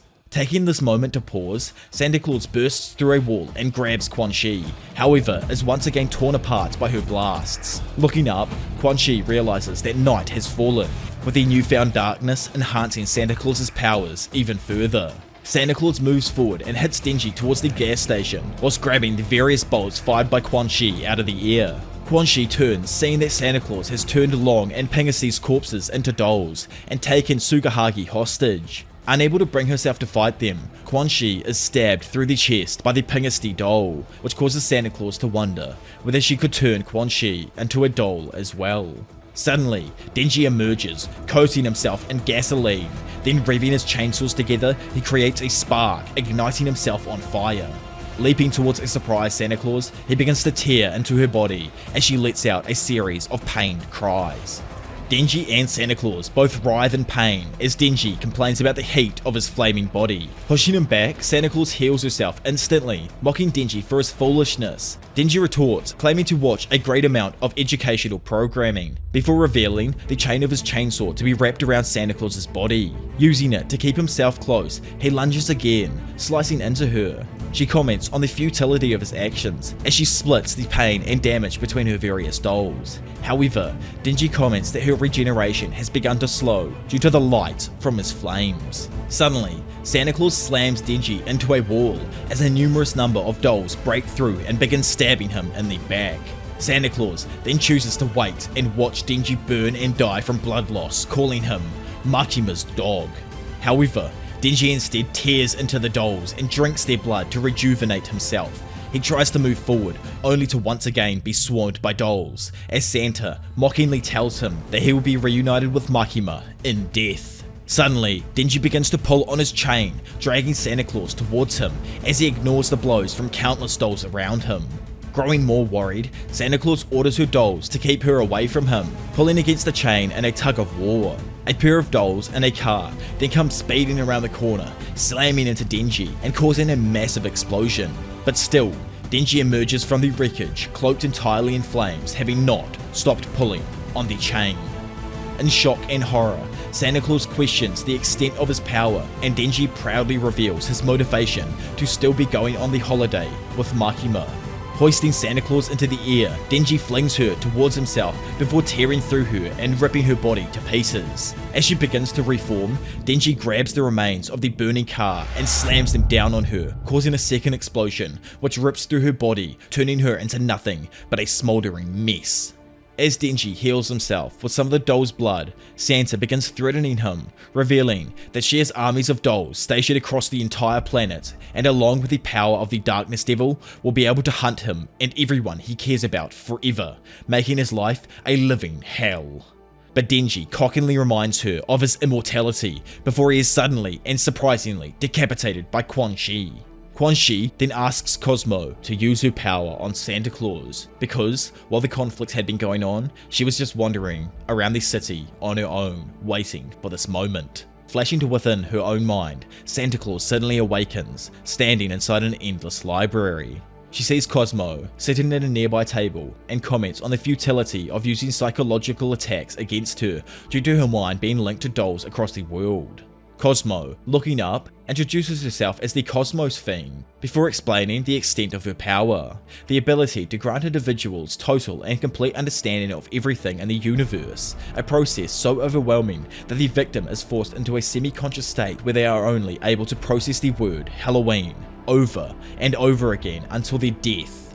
As Santa Claus suddenly finds herself falling through the library, her body is shown in the real world, crumbling to dust as it mutters the word Halloween over and over.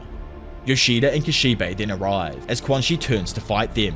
Silently though, the two put on blindfolds and Makima emerges from between them, holding a sword.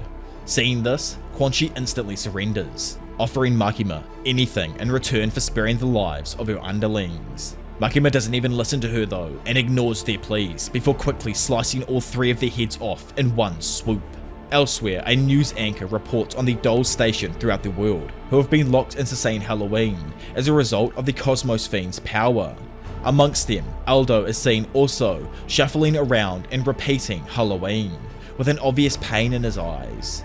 Back at the main location, Yoshida removes his blindfold, questioning why Kishibe doesn't want to do the same, to which he simply replies that he doesn't want to see a damn thing. After the battle now, and back at home, Denji awakes with power lying across his chest. He is then greeted by Aki, who is making breakfast. Denji comments on Power's screaming throughout the night before mentioning Aki's arm. Aki informs him that he was lucky, as Angel had lost both of his arms. By the way, if you didn't notice, the arms that the Darkness Devil cuts off spells out Makima, whilst obviously sadly Beam and the Violence Fiend both died and Kabini actually resigned this time. Randomly then, Power begins screaming. Denji tries restraining her as she attempts to claw into her own mouth out of fear of the Darkness Devil hiding inside of it. Clutching Denji, she now begins to cry with just pure fear of the Darkness Devil. But hey, at least Power is still alive out of everyone so far. Like, honestly, I was heartbroken when I saw Beam and all the other guys get turned into Darkness Sushi, but at least Power and Aki are still alive at the moment. But anyway, a short while later, as they all eat breakfast, and Power struggles to keep her food down, Aki comments on how Makima is still deciding to continue her trip.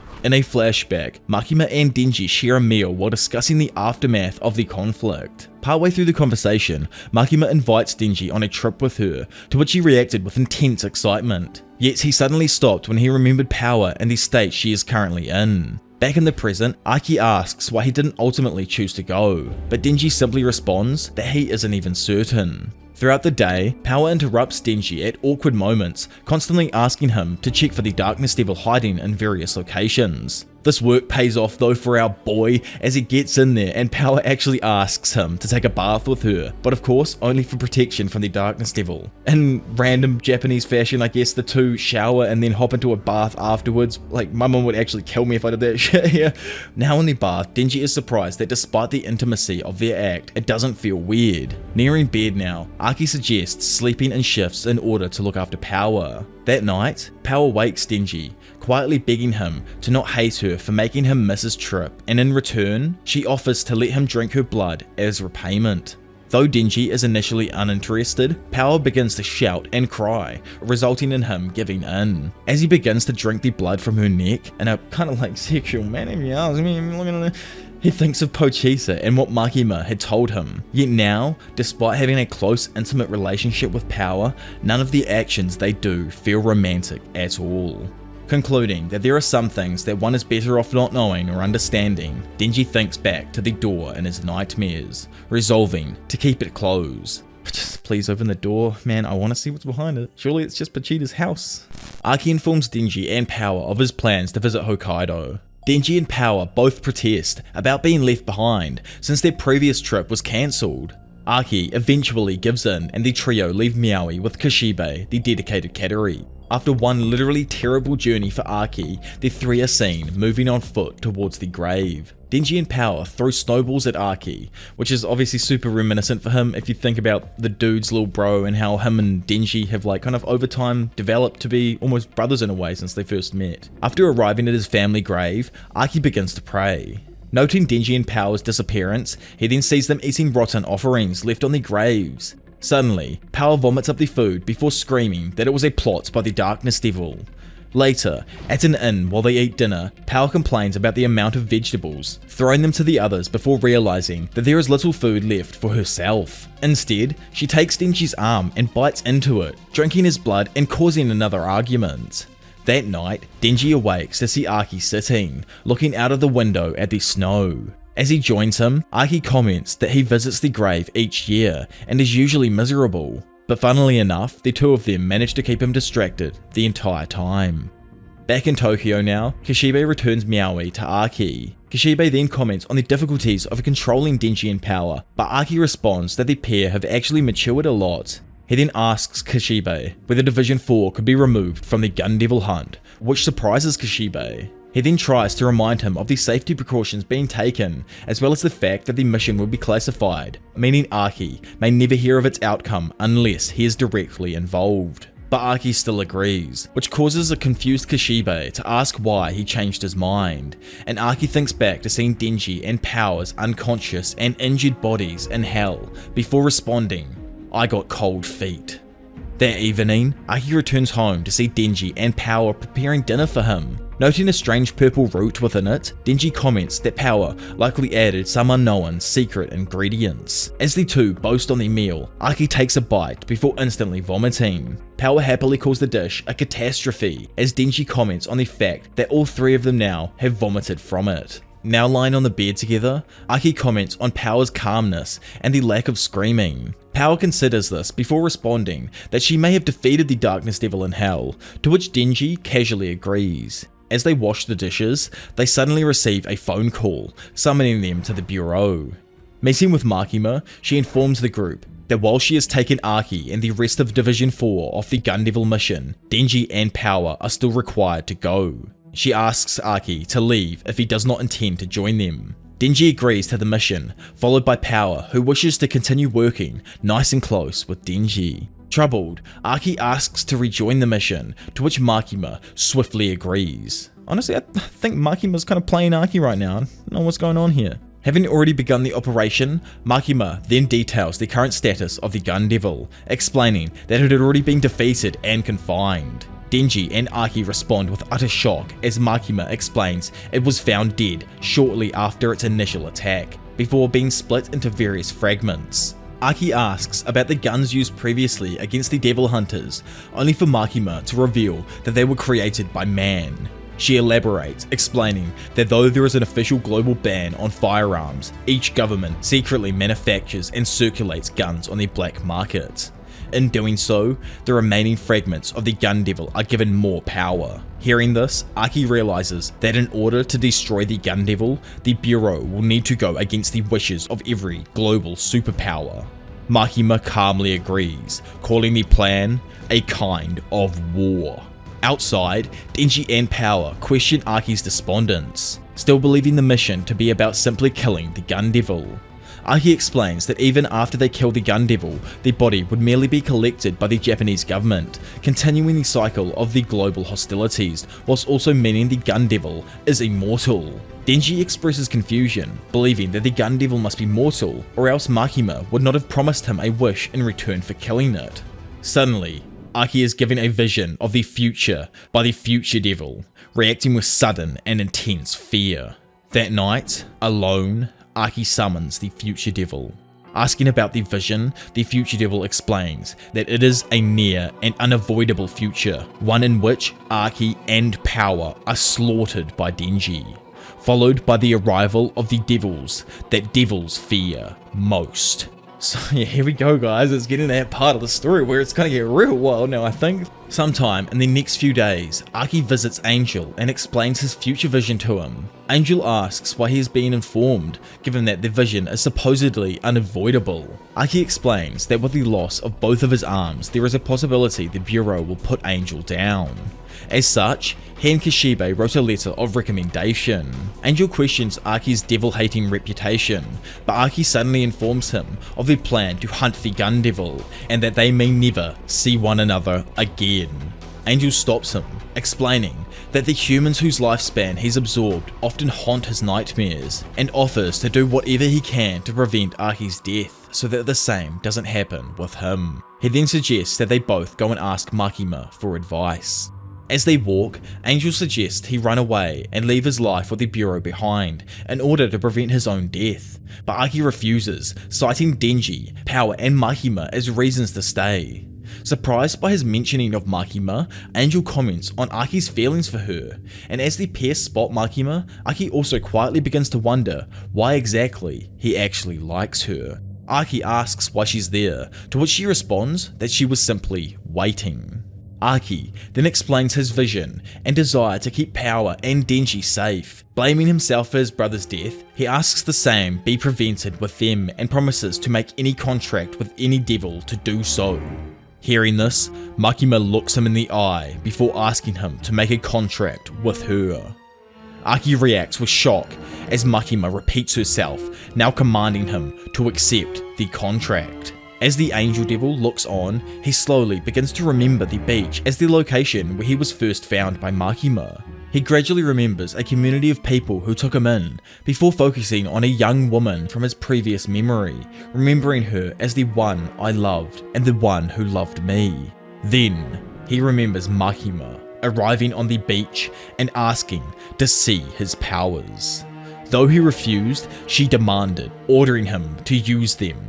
Hours later, he then reawoke, having absorbed the lives of everyone in the village. Damn, honestly this one hurt. Like, it's real super sad to realize the cool introduction Angel had actually had an extremely sad beginning, like he murked an entire village, but that village was his family and he was merely controlled by Makima. Snapping back to the present, Angel reacts with horror as he sees Aki now accepting Makima's contract. He begins to yell out to Makima, and as she turns to look at him, she comments on how he must have just regained his memories. Instantly, using 10 years of life force to create a dope-ass blade, the Angel Devil lunges at Makima in an attempt to cut her head off. However, just before the blade nears her throat, she merely says the word, "down," and the Angel Devil crumples to the floor. Impressed that he had managed to break free of her power, Makima kneels next to him, ordering the devil to give his all to her, to which he agrees.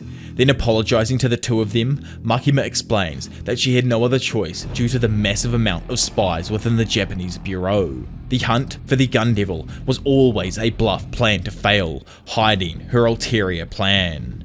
One in which will occur the greatest amount of damage worldwide. Flashing away to the goddamn United States of America. Hell yeah, Westerners, let's go.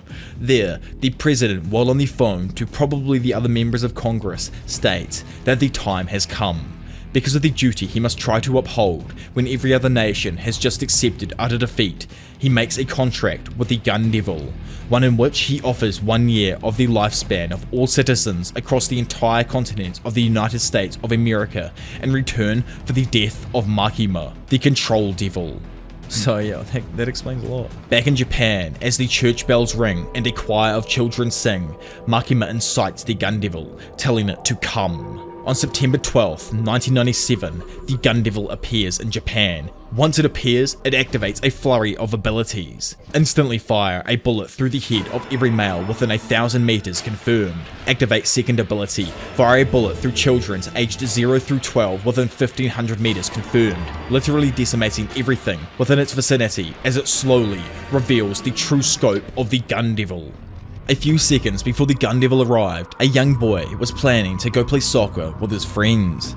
He heads out of the door, but 1 second later, the city he is in is obliterated by the gun devil's presence as it makes its way towards Makima. Another second passes, and at 500 kilometers, Makima sights the gun devil, continuing to move forward towards her direction at ridiculous speeds. Multiple examples of devastation are shown, with peaceful cities turned into complete devastation, cars flipped, and countless thousands instantly killed by the fallout. As another second passes, the gun devil activates his ability to fire a bullet through the heart of every living thing born on specific months throughout the year within a 1 kilometer radius. Exactly 4 seconds after its first appearance, the gun devil stops. It then activates another ability and starts beaming its bullets in Makima's direction. 1 second later, Makima prepares her ability, but is shot through the head, making her 29th recorded death. As expected though, she immediately recovers, as her brain matter forms into a freaking halo around her head. Not gonna lie, this panel here is so freaking fire, man. It's so cool. Like, some of these panels recently, I've just been losing it over. I've just been creaming everywhere. Anyways, 1 more second later, the Gun Devil again stops, as in front of him, Makima stands with the bodies of Prince, Sawatari, Aki, Angel, Kuroz, and Tendo, who are all shown to be attached to her with a chain. Summoning the combined power of all of their devil contracts, a sudden hole opens up in the sky above the Gun Devil as a swarm of unknown creatures descend wielding blades. Flashing away from probably what is the Gun Devil getting absolutely stunted on, over at their apartment, Denji hears a knock on the door and goes to answer it.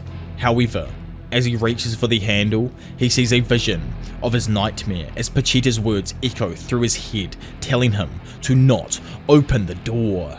As the pounding on the door continues, Denji is interrupted by the phone suddenly ringing. On the other end, Makima, who has been a freaking hoe, like, stuff her, man. I bet this was her plan all along, to kill Beam and Hell, plus what is going down right now. It's all just so suspect. She quickly explains to Denji that the Gun Devil had appeared without warning and then failed to defeat it, and because of that, it has taken over a dead body and escaped, going on to say that it's the Gun Devil at the door. Makima then commands Denji to not think about anything while he fights. Even still, despite this call, both Denji and Power are skeptical, believing the person at the door knocking to be Aki coming home from the mission. Yet, as Denji approaches the door, he can't help but seem to grow more and more hesitant. Because of this, he tells Power to leave with Maui from the balcony, just in case it actually is the devil. Denji, still uncertain, thinking that possibly Makima might even be playing a prank, opens the door, sadly revealing the reanimated corpse of Aki, who is now morphed into and is controlled by the Gun Devil. Denji, not recognizing it though, awkwardly asks whether the two must fight now. However, the devil simply raises the gun and says Denji's name, which causes Denji to wonder how the Gun Devil even knows his name. In a different perspective, we find ourselves inside of Aki's mind. Aki, looking at his hand, finds a snowball and realizes he must have been having a snowball fight with Denji. Yet, in reality, each snowball thrown by Aki translates to a massively destructive gun blast in the real world, completely leveling Denji's floor of the building. Having fallen from the building now, Denji finds himself torn in half by the blast. Even still, he commands Power to flee as the two come to the realization that the creature is Aki. Suddenly, Aki's Gun Devil leaps from the building at breakneck speed in an attempt to kill Power. Yet, our freaking boy ain't letting Power die yet, as he manages to transform in time to block the attack. Now, in Aki's fantasy, Power has also joined, with Aki telling Power that she's on Denji's team. Then, as he begins to fang his snowballs at the two, it flashes back to the real world to show the complete devastation as Aki sends both Power and Denji flying back. Noticing a pair of bystanders, Aki turns and points his machinery at them, asking if they also want to play with him. Instantly, he vaporizes them though, with a smile on his face. As Denji begins to attack and slice into him, Aki only views this as Denji playfully throwing snowballs right back at him. The battle escalates, with every blast by Aki quickly leveling massive amounts of the surrounding area, sending cars flying and murdering countless civilians. Though Denji attempts to protect some, his efforts are largely fruitless as the majority of everyone he saves later gets hit. They continue fighting, with Aki's smile growing wider and wider with each blast. Denji screams out for Aki to stop and return back to normal, yet Aki's fantasy self can't hear anything he is saying, and in Aki's reality, he can only see the smile on his brother Denji's face. Seeing his smile, he comments on how for the first time he's having fun, as his parents never really paid any attention to him, but now his life actually seems like fun. As he says this, Denji is both hit in the gut by the snowball and in reality by a catastrophic shock, knocking him to the floor. While Aki's fantasy continues, he asks the child Denji if he's giving up, but as he begins to stand back up, he thinks he's ready for another round of snowball fighting. In the real world though, Aki continues his onslaught, repeatedly blasting Denji backwards. Denji attempts to defend himself, but because he is unwilling to hurt Aki, he's forced to simply beg for him to turn back. This is like some next level Obito versus Kakashi type battle right now, with like the crossover of childhood to adult type thing. I'm just loving it. Like, it's so sad but good, and it's just, this arc is actually fantastic, man. Suddenly Archie lets off a massive blast, sending Denji flying back through multiple buildings, causing him to lose one arm and both legs. While Denji lies crippled in the ruins of a building, slowly a crowd of onlookers gather around him. A woman approaches, pulling out a knife before suddenly stabbing her own hand and asking him to save them. Each bystander then does the same and gives Denji blood and begs for him to defeat the devil and save them all. With the city now in complete and utter tatters, the Gun Devil slowly makes his way towards Denji. Meanwhile, during Archie's dream, Denji begins biffing snowballs back with insane force. Though Archie is initially excited by this, he quickly notes Denji is crying in his fantasy. So in order to stop this, Archie admits defeat, simply falling back onto the ground and saying that he doesn't like snowball fights anyway, because they just get your hands cold. When he looks back up, he notices that Denji has gone, and he is instead replaced by his younger brother Taiyo, who's running back from the house with the balls and gloves he went to grab earlier on in the series. Damn, it always hits real hard, that part right there. In reality though, it is revealed that in order to stop his onslaught, Denji had stabbed Archie with his chainsaws, killing him.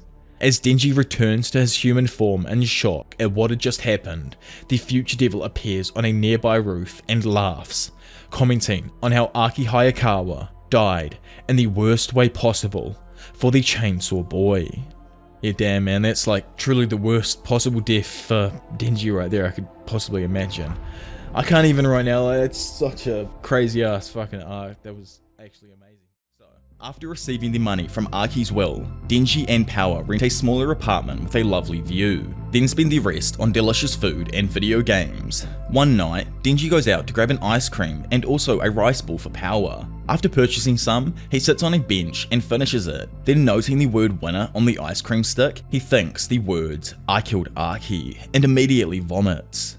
Laying down now, he thinks of how he has constantly felt confused and unhappy since Archie's death. He begins to speak to Pochita, but before he can say anything, Makima appears, touching his hands and telling him that his hands are cold. She tells him to stand up. Denji complies, still in a confused, saddened state over his brother's death. Makima then invites Denji to her apartment for some tea to warm up. Now there, inviting Denji inside, the two are instantly swarmed with her many cute-ass pet doggos. Makima briefly pampers the dogs, petting them and talking to them excitedly before going on to ask Denji what kind of tea he'd like. As she continues to dote on her dogs with treats and adorable belly rubs, Denji, watching her, thinks on how much calmer and happier he feels. He thanks her for it, and she begins to pet him. Makima then reminds Denji that she had offered him any one wish for defeating the Gun Devil. After considering what he wants for a moment, Denji sadly states that he wants to be treated as one of her dogs. Sitting there, Makima asks Denji to elaborate on his desire, to which he explains that he no longer wishes to think for himself, as the growth of relationships and responsibilities in his life has led to an overwhelming amount of grief and regret in his decisions. As such, he feels placing all of his decisions in Makima's hands will allow him to live a relaxed, guiltless life. Makima asks him if he is certain of his choice, with Denji responding with a half-hearted thumbs up. Not gonna lie, this was the moment I realized that my boy goddamn messed up real bad here. Like, I paused and honestly did not want to scroll my screen down for the next few minutes while reading this part. Just an absolute anticipation of what this absolute hoe was about to do to our boy's heart. Anyway, the control freak tests her new authority by asking Denji to perform several dog-like tricks, to which Denji follows each, and is pet on the head as a reward. He thinks of how happy he is. Suddenly, there is a knock at the door. Makima reveals that she had invited Power earlier on. Denji asks why. However, Makima reminds him not to think.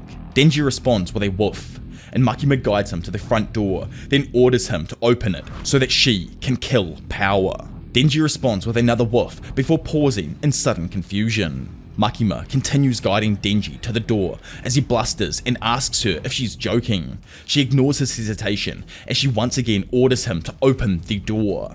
Slowly, Denji moves towards the handle, thinking about how Power would be holding a cake on the other side. As he opens the door, he questions why he assumed she'd be holding a cake, before remembering the next day was in fact his birthday. Looking into the corridor, he sees Power standing in the hallway, holding a cake. Before either having time to react, Makima points her finger at Power and says the word, bang.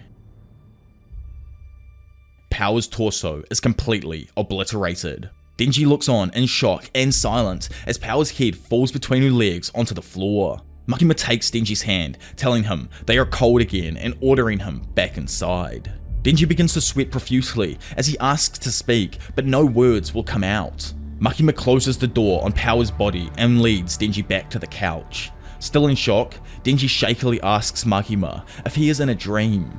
Makima leans over to rest her head on his lap before she begins laughing hysterically. Honestly, this freaking panel here, she's such a hoe, man. I saw this panel months before I even started reading Chainsaw Man, and I just assumed that this was going to be a happy moment, like I think anyone would think just looking at this panel. Like, it looks super happy from an outside perspective. But now, after actually getting the context around the situation, I'm just mortified at the pure evilness of this damn witch. And also, you guys ready for this revelation? Makima demands that Denji take off his shirt. Hesitating, she reminds him of his subservience, and he proceeds. Lying back down on his lap, she begins to speak, playing with Denji's cord as she does so. She explains that Denji's promise to Pachita was in fact a contract. Desiring to break that contract, Makima explains she set about giving him everything he wanted before snatching it away. She explains that by giving him food, a job, and a family, she would allow him to attain a new level of normalcy before destroying it. She then informs him that any happiness of normalcy he experiences from then on will be orchestrated by her, with the express purpose of eventually destroying it. When Denji asks why, she says that the time has come for you to atone for your sins. Elaborating, Makima explains that she looked into Denji's past and saw his repressed memories, the hidden ones behind the door that Pachita ordered him not to open. She explains that Denji hid the actual truth from himself in order to be able to live a normal life. The truth was that he actually murdered his father. She goes on further, stating that Denji killed his abusive and alcoholic father in self-defense, and that the claims of suicide were merely created by the mafia so that Denji would inherit his debts. Makima tells Denji that by opening the door and accepting his past, he had accepted that he was unworthy of a normal, happy life. She reminds him that the same occurred with Archie and Power. Though Denji was warned not to, and the other options were available, he ultimately opened the door and accepted their deaths. Makima kneels down and asks the childlike Denji whether he believes he deserves a normal life, with him sadly responding, no. Now flashing forward to the next morning, everything seems normal as Makima calmly eats breakfast and Denji lies motionless on her couch. She then gets dressed and guides Denji outside into the corridor. There, a number of demons, many of whom are Denji's deceased allies, kneel in front of them. Makima explains that they were all followers of the Chainsaw Devil, whom put their lives on the line to protect it, waiting for the day of resurrection. As she says this, the building is suddenly breached by a devil hunter group named the Anti-Makima Squad, led by the old lovable fart Kishibe. Makima is gunned down and killed as a number of devil hunters slit their throats in order to suddenly summon the Hell Devil, who they asked to kill Makima and banish her to hell. However, hearing this, Makima commands Denji to save her, which causes his intestines to burst out of his chest and throttle him. As the hunters slowly die outside the building, the Hell Devil emerges, now in a flaming centaur-like form. Denji, standing atop the corpses of the Anti-Makima Squad, pulls his cord and transforms into the Chainsaw Devil. In an instant, he leaps outside, slicing the Hell Devil into many clean-cut pieces of hell sashimi. As the blood and guts rain down, he stands tall, in a darker, more muscular form with multiple arms and blades spawning from him. Like, honestly, I freaking love this berserk level body armor that he's got on right now. It looks so freaking badass. Fujimoto is actually a beast when it comes to drawing this kind of like dirty stuff, if you know what I mean. That's just how I feel right now. It's so dirty and grimy, it's so clean. Denji stands above the decapitated Hell Devil as one of the devil hunters gives blood to revive it. As he does, a door opens above them and the Hell Devil's hand emerges, crushing Denji like a bug, transporting him to hell.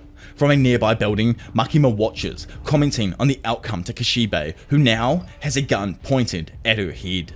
Makima notes that shooting her would be useless as she has a deal with the Prime Minister of Japan to transfer all of the damage taken by her to a random Japanese citizen, hence how she has managed to revive each time so far that she has died. Asking why she remains calm even with the Chainsaw Devil being cast into hell, Makima responds that it will return to save her. Kishibe, in horror, asks Makima what she truly is, to which she responds she's a fan of the Chainsaw Devil. As she talks, the Chainsaw Devil tears through various devils in hell. She explains that within hell, the Chainsaw Man is known as the hero of hell. When it hears a cry for help, the Chainsaw Devil moves in, eviscerating every devil it faces, friend or foe. Makima then explains the ultimate power of the Chainsaw Devil. Any devil consumed by it has their names erased from existence. Faced against such an unstoppable opponent, all other devils either despise, fear, or worship the Chainsaw Devil. So this actually goes to explain, I guess, why Beam was such a fanboy, as he literally worshipped the Chainsaw Devil. And I love you, Beam. Rest in peace, brother. Anyway, Kishibe expresses doubt that such a power could even exist. However, Makima retorts by asking him what he knows of the It is then revealed that Kishibe, alongside humanity at large, have no knowledge of Good old Japan always bringing up the 40s like it's just yesterday. Makima continues explaining that almost every major crisis faced by humanity were all erased from existence by the Chainsaw Devil. She goes on to explain that even universal constants such as humanity's sixth sense and the 4 possible conclusions other than death, which honestly I have no idea what that is, someone who's like into that culture or something, let me know down in the comment section below, at the end of life were also erased. Makima elaborates, explaining that she cannot even remember these things, though she remembers the fights between their devils and the Chainsaw Devil. Kishibe asks Makima's intentions with the devil, to which she reveals the true nature of her own ability, to control any being that she believes is lesser than herself. Therefore, if she were able to defeat the Chainsaw Devil in combat, she would be able to control it and use its powers to create a world without pain, war, or death. Kishibe asks what she would do if she lost, to which she replies that she is a fan of the Chainsaw Devil, and it would be a happy, honourable end. Turning back to the window, Makima notes Denji's return, as the door to hell reopens and the Chainsaw Devil emerges, showered in blood. Kishibe continues the standoff with Makima. As he stares her down, she warns him to stand back as she turns to prepare to face Denji. In an instant, Denji bursts through the wall and slices Makima to pieces, before turning and looking to Kishibe. Suddenly, Denji hears someone somewhere say the words, "Save me," and immediately leaves. Elsewhere, at a burger restaurant, a group of employees sing and dance to an irritated customer. Kabini, now an employee there, delivers the food to their table. Attempting to dance along awkwardly, she is taken aside by her boss, who chastises her for her forced smile and verbal tic of saying "ah." As other employees join in, Kabini quietly mutters the words, "Save me." The staff suddenly turn to see Denji looming over them, greeting Kabini with "Va." The customer attempts to flee, but is instantly decapitated by Denji. Denji looks at the restaurant's menu and remembers an earlier request to Pachita to try hamburgers. Sitting at a nearby table, he attempts to order a hamburger, speaking through a series of chainsaw revs. The restaurant's mascot is decapitated as he attempts to contact the devil hunters. Suddenly, deciphering Denji's revs, Kabini and the other employees begin to prepare his order as they sing and dance with panic on their faces. Denji moves his arms, shuffling in time with their dancing. Kabini is ordered to deliver the food to his table. However, as she does, she trips and spills the food all over him. Looking up at the annoyed Denji, Kabini asks for another hamburger, as the employees repeat their dance, now with tears streaming down their faces. Kabini's boss begins to shout at her, blaming her for their demise before he is too decapitated. As Kabini again attempts to deliver the order, she trips and falls, spilling the food identically to the first time. As she lays on the floor terrified, she begins screaming. Her disbelieving co-workers begin to accuse Denji of playing an elaborate televised prank. Instantly though, he is decapitated as Kabini begins to pick up the ingredients off the floor and reconstruct the burger. Denji takes a bite before grimacing with disapproval, remembering another past wish of Denji's to go on a date with a girl. He grabs Kabini and carries her outside, then stopping in an ice cream van, Denji shreds it to pieces before acquiring a pair of ice creams for the two of them. Kabini continues to sob, crying out that the ice cream doesn't taste of anything. A devil hunter then appears and threatens Denji, but is instantly eviscerated as Denji turns Kabini towards a Dance Revolution machine and orders her to dance. After commenting that she has no money, Denji then shreds an ATM and Kabini begins to play out of fear. As she continues dancing, Denji actually leaves. He then arrives on top of a rooftop and, surveying his surroundings, notices Makima is nearby. She comments on him noticing her as she commands her allies to emerge. Suddenly, Denji stands surrounded by 7 devil hunters, all commenting on their love for Makima and desire to date her. As the first 4 wager a date with Makima for killing Denji, the other 3 are revealed to be Katana Man, Reze, and Quan Shi. They all each pledge their allegiance to Makima, with the Katana Man commenting that she has saved their lives over and over again, as Makima agrees to the bet, a date in return for killing Denji. Which is, like a complete role reversal of what was going on with Denji earlier on, so I absolutely love that. I think it's quite cool and quirky and whatnot.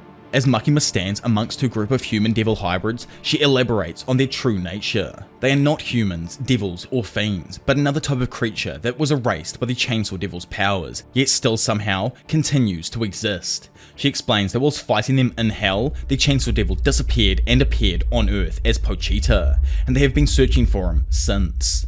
As Denji yawns, Makima commands her agents to attack. Each agent pulls out their weapon, transforming themselves into their hybrid forms, and lunging at Denji.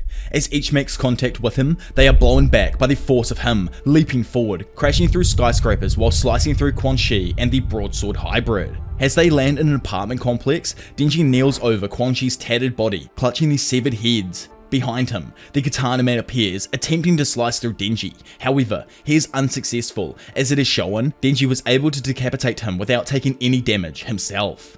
Makima looks on, calmly exclaiming that the conflict appears unwinnable. Standing on the floor below Denji, the flamethrower hybrid flies into the ceiling, causing a massive explosion to burst through the building. As Denji leaps backwards to the safety onto another building, the whip hybrid appears and slashes into him. Her attacks seem to have little impact however, as Reze blasts through the building and grabs Denji, carrying him up into the sky. Flipping mid-air, Denji decapitates Reze before he is impaled by a spear thrown by the spear hybrid. Stunned in mid-air, Makima takes the momentary daze to blast Denji repeatedly, pointing at him and stating "bang" as each hit launches him further and further into the sky. As Denji is pushed out of the atmosphere and into space, Makima comments, wondering how long he could hold his breath. Reaching inside of himself though, Denji rips out his own heart and flings it towards the ground. As the heart begins to burn up upon re-entry into the atmosphere, Denji's body begins to reform around it until it is fully formed. Still forming, Denji launches his chains across the city, grappling onto Makima, the whip, flamethrower and spear hybrids, then hoisting them up into the air. They each express a moment of shock before they are too torn apart by Denji's chainsaws. Flashing over to Kabini, whose Dance Revolution is coming to an end, she stands tired and sweating atop the machine before exclaiming that she happily got a perfect score. Her head turns to the side as she looks over, terrified at Chainsaw Man, who's now sitting atop the step across from Kabini. Kabini stands confused, asking to the air why she was dancing, as Makima answers from above her, prompting Kabini and Chainsaw Man to look up at her, sitting on the roof above. Makima goes on to state that in total, she has been killed 26 times by Chainsaw Man, and yet she questioned why it was that he continued to refuse to eat her. The corpse of the devil hunter, whom the Chainsaw Man had killed prior, begins to move, being pulled up to Makima as a chain from her body attaches itself to him and joins Makima floating above several dozen other chained men.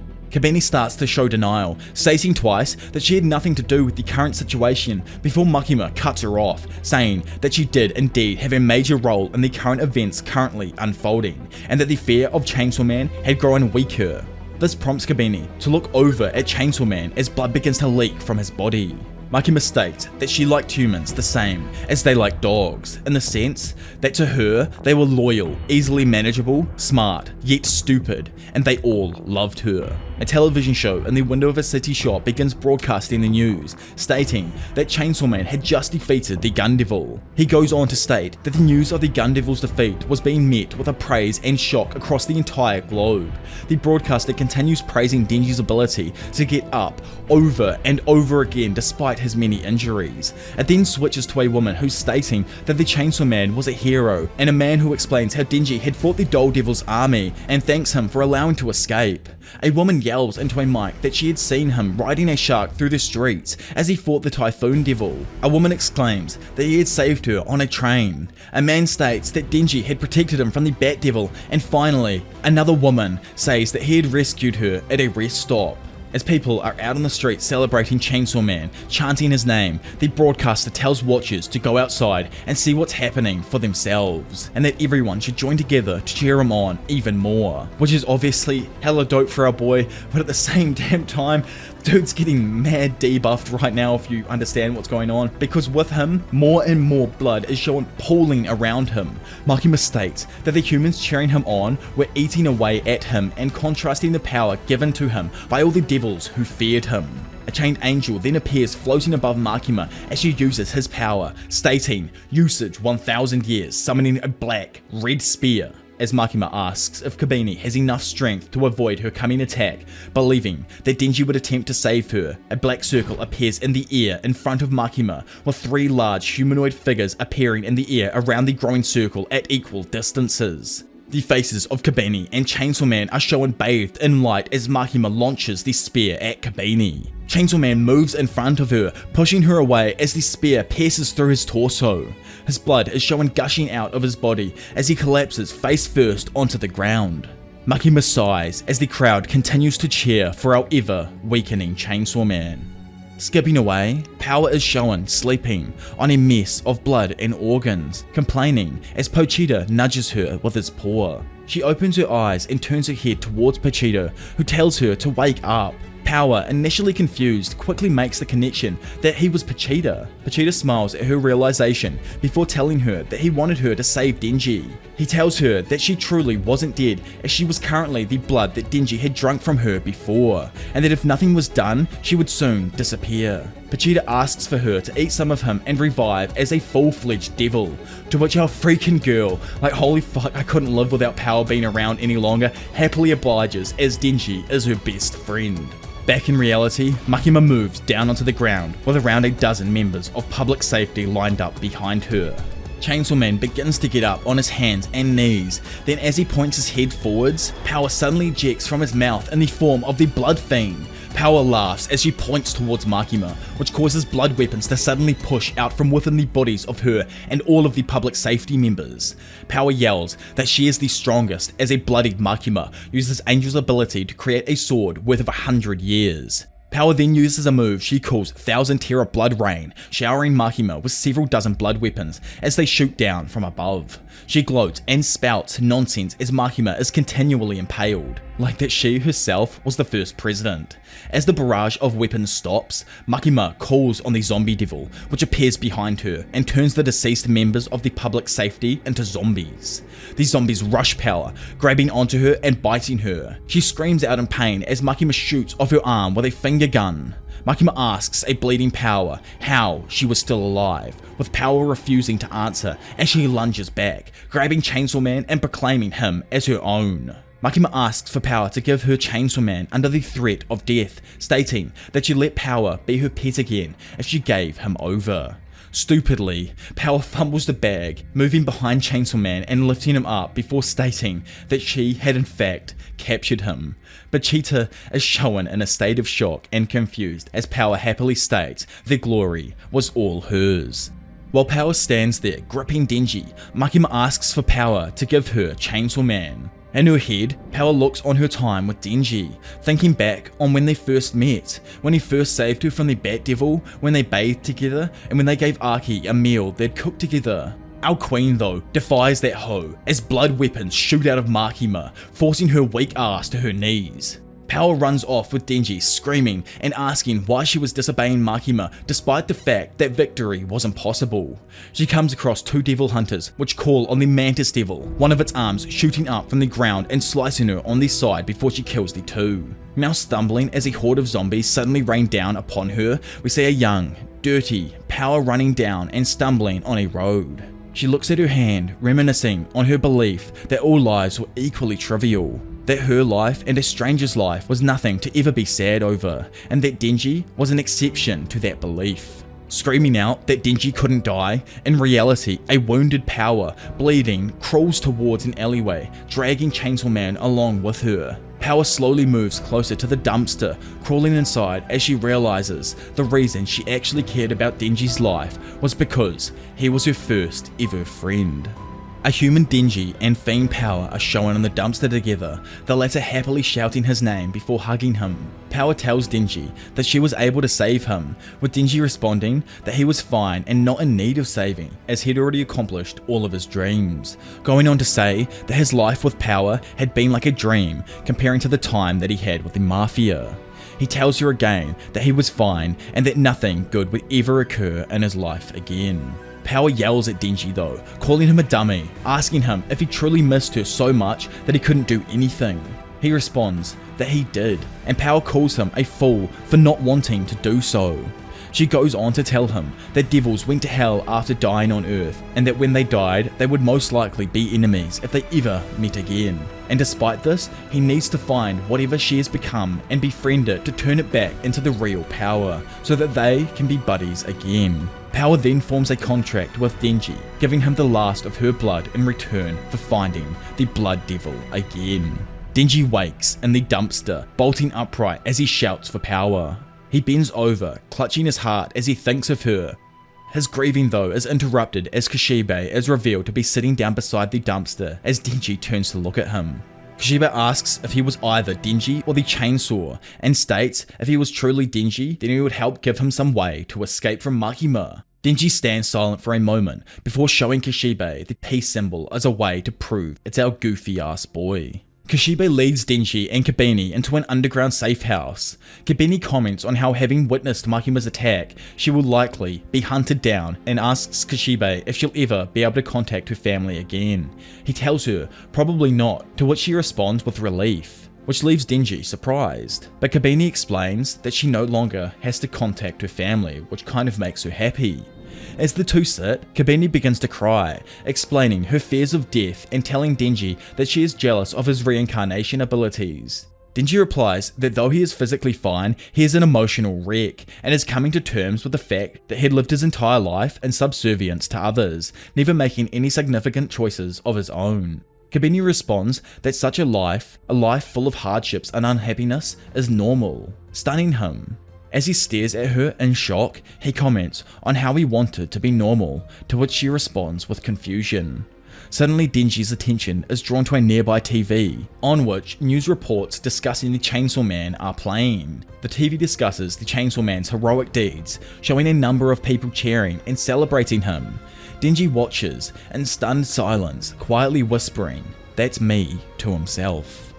He exclaims that everyone was praising him before holding up a hand to his face, holding back tears as he shouted that he was popular, watching as a girl on the screen waved a sign, asking for Chainsaw Man to go out with her. Sitting back in the armchair behind Denji, Kishibe opens his eyes before telling Denji to quieten down. Denji tells him that he was tired of eating things like bread and jam for breakfast and instead wanted to eat steak every day in its place. He cries about how he can't and shouldn't wish for such things as he collapses onto his hands and knees in front of Kishibe, saying how he wanted to have 5, no 10 girlfriends and that he wanted to have lots of demonetization stuff.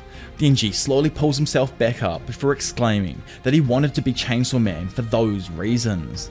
Kishibe sits silently for a moment before telling Denji that Makima would find and kill him if he attracted too much attention, telling him that the next time he entered his hybrid form would be the time she would kill him.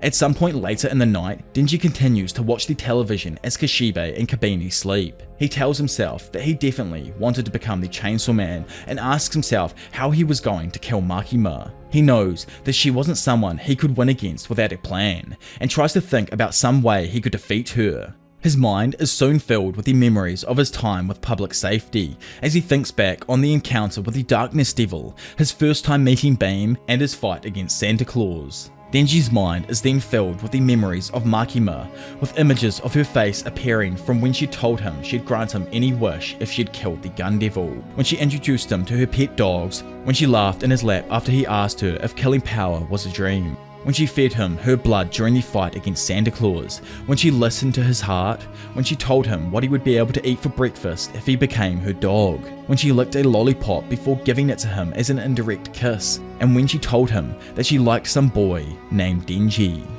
Denji looks down in defeat, muttering to himself that he was the worst, and that even after everything Makima had done to him, he still couldn't help but like her. At some point in the future, during the daytime, Denji in his hybrid form sits upon a cross in the graveyard with Makima, the Katana Man, Rize, Quan Chi, the Whip hybrid, the Spear hybrid, the Berserk hybrid, the Flamethrower hybrid, and several dozen members of Public Safety walking up to him along a dirt path. Makima walks up to Denji as she takes note of his weaker form before asking if he finally came to die for her. Denji gets up from the cross before asking Makima if there would be any crappy movies in her vision of a utopian world, making her realize that it was in fact Denji there and not the true Chainsaw Man form. She responds that she believed it would be for the best if bad movies were erased from the world, to which Denji says that he has no choice but to kill her. Makima sighs before telling Denji that everything about him was not fit for the Chainsaw Man. 4 crows are shown flying up into the sky as Denji spins up his chainsaws, facing Makima while she approaches him along with the hybrids and many other members of Public Safety. Zombies suddenly come up from the graves around Denji as the zombie devil appears, now also behind Makima. The zombies begin to rush at Denji from all sides. Denji sticks his arms into the ground, shooting his chains down and wrapping them around a large chunk of earth before pushing them up, launching several zombies and a massive rock into the air behind them, pulling the chunk of ground in front of him and throwing it towards Makima. Katana Man and the longsword hybrid leap into the air, both slicing the chunk of land and cutting it down into several smaller chunks. The two, now vulnerable in the air, watch as Denji appears from behind the debris before cutting them both with his chainsaws. The spear hybrid leaps up from behind Denji before skewering him with his chest. Rize and the whip hybrid both fly towards Denji, yelling out a battle cry as he spins in the air, slicing Rize with one of the chainsaws on his arms and cutting the whip and spear hybrids with the one on his legs. Denji and the slumped bodies of all the hybrids he just dunked on then fall to the ground. Quan Chi appears from behind Denji, shooting him with her arrows. The zombies rush in, grabbing him as more and more jump atop him, quickly forming a large pile as he becomes trapped beneath them. Makima and the Flamethrower hybrid watch the zombies, with the Flamethrower noting how Denji was much weaker than he was before. Makima says that this was because the entire world was embracing Chainsaw Man and spreading his image, even going as far as turning him into a merchandised character, and that there was no longer a need to fear him. Still, the Flamethrower hybrid points his arms towards the pile before shooting it with his flames, torching it as all of the zombies begin to burn.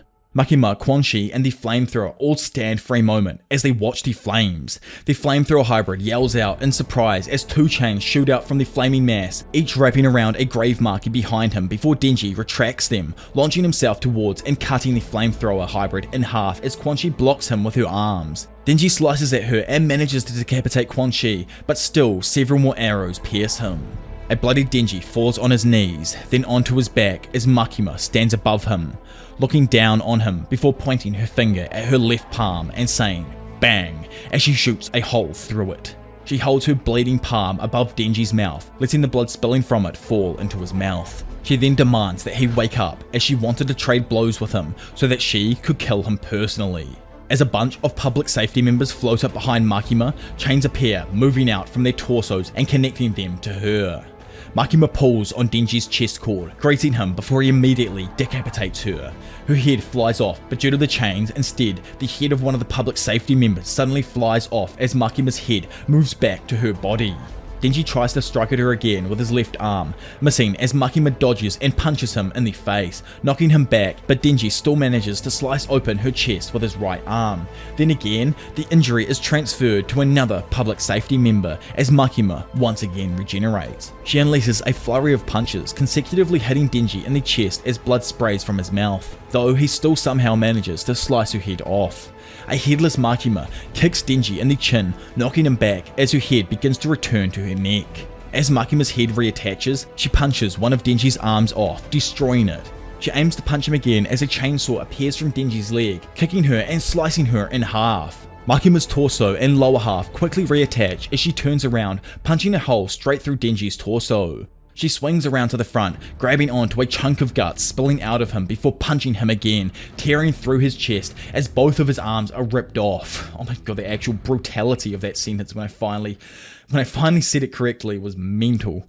Makima holds onto Denji's armless corpse from the handle of his head, pulling out Pochita with her right arm.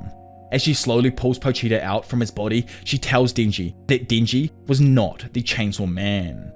She asks how she could possibly get him to completely give up on living, and how she could ever possibly get Chainsaw Man back. Denji responds by spitting blood on her face. She continues by saying that Chainsaw Man didn't wear clothes or speak, and that he only made a mess out of everything he did. She says that even with all of Denji's ignorance, he was still chosen as the Chainsaw Man, and that since he was standing between Makima and him, he must die. Makima fully rips Pochita from Denji's chest, blood spurting from his wounds as he coughs up blood. His head then falls back onto the ground with Makima standing above him, staring down at his motionless corpse. Makima walks through the graveyard, stepping through the various bodies of deceased public safety members as she reaches down and picks up a pack of cigarettes from the inside of one of the suit's jackets. Okay, I'm not even giving this fake ass Archie wannabe right now the time of day. She's trying to smoke and she can't even handle one puff. Like, what even is this? Anyway, one puff Andy puts out the smoke before picking up Pochita and telling him that it was now the second time she had ever defeated him, and that now he belonged to her. She tells him that they'd be together forever, and that they'd eat a lot together, sleep together, and live happy together forever.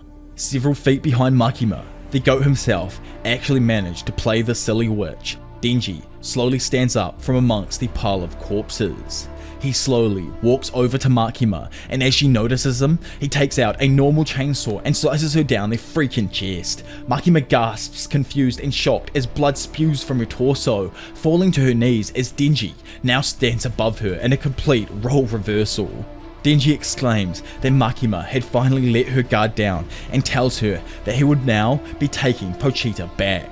He reaches down, picking up Pochita as he says that what he just did now was dangerous, and that he had used up all of the blood Power had given him from their contract, revealing how he had actually managed to survive without his heart, because technically Power was his heart. And like, honestly, I freaking love that soppy shit, man. Tatsuki Fujimoto hit different with that one. Makima, now bleeding from her mouth and nose, asks how Denji was alive, to which Denji responds that she had actually been fighting Pochita the entire time.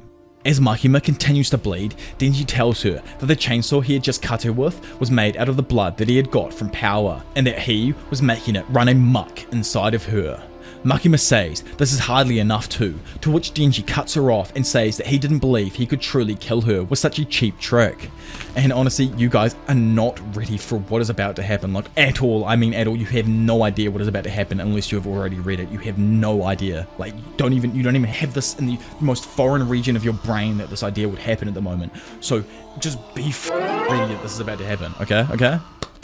A van pulls up behind Denji, leading him to happily exclaim that Master Kishibe was there to pick them up. He tells Makima he's sorry before.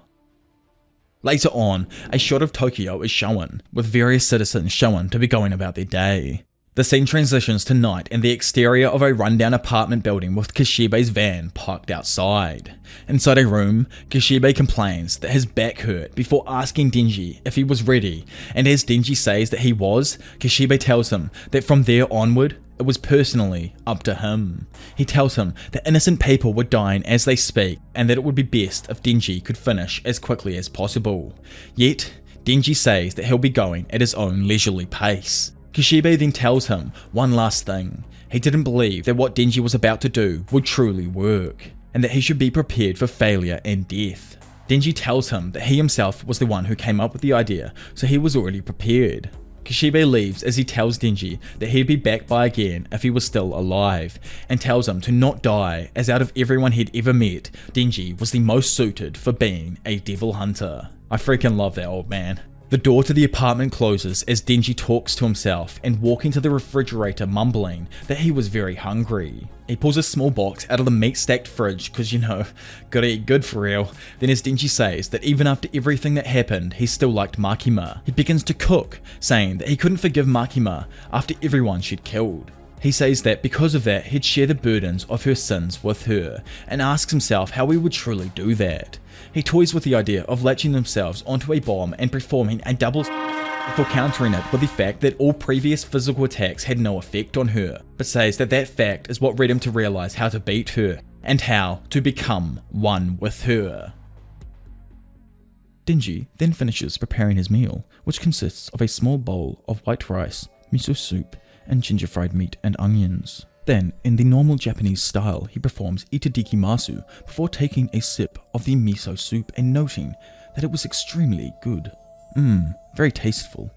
He takes a bite of the ginger fried meat and onions and says that it tastes alright. He begins to take a bite of the rice as he notes that what he was tasting was what Makima tasted like, if you catch my damn drift. Oh my god, I couldn't stop laughing at this shit when I first read it.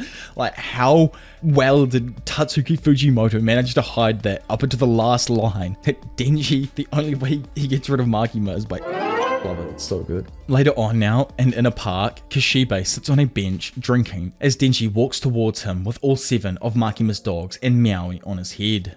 Denji sits down next to Kishibe on the bench, letting a few kids come and play with the dogs. A young girl then approaches them and says, "Doggies."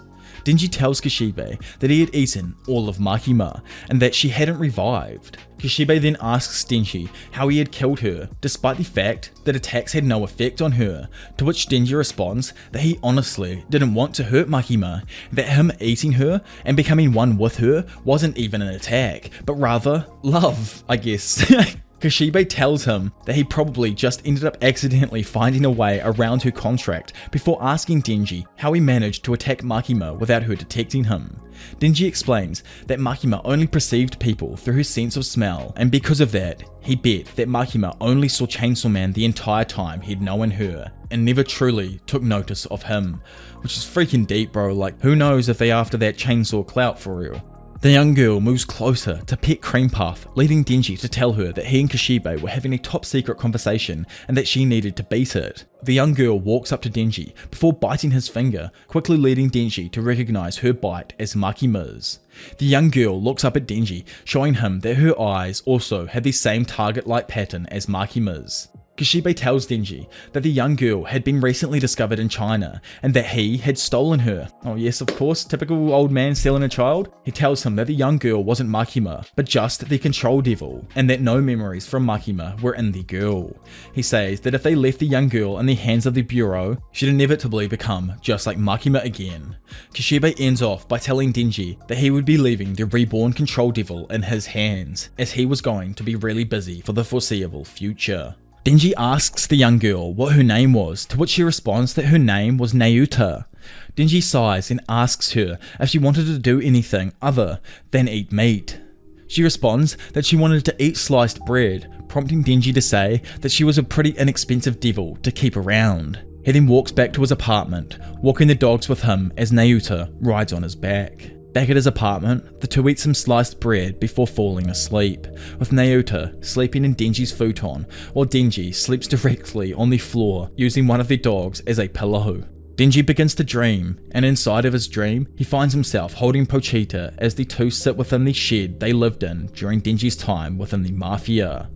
Pochita tells Denji that his dream was to be hugged by someone, and his strength made it hard for anyone to want to hug him. Pochita thanks Denji for making his dream come true, then goes on to ask Denji if he could fulfill the Control Devil's dreams too. A dream of building an equal relationship with other people. Makima had this dream, but couldn't accomplish it since she only formed relationships through the power of fear, and because of that, grew yearning for something like a family over time.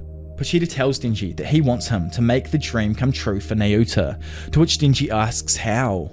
And Pochita tells him that it could be done through giving her lots and lots of hugs, which obviously just correlates to a good upbringing. Typical Japanese mangaka could have ended in a hella sus way, but yeah, obviously because of her previous upbringing with the bureau, she turned into the manipulative control freak that she was, and at the moment she's just a normal control freak. But finally, as we start off the new series, at some point in the future, a large deformed devil rampages through the streets of Tokyo chasing innocent civilians. Several rumours about the Chainsaw Man are heard spreading, that killing devils was just his hobby, that he only saved cute girls, if he was truly a human, and that he was just a high school student. But standing there against the crowd, we find Denji face to face with the approaching devil. He stands alone, wearing his high school uniform and beginning to pull the kill switch on his chest.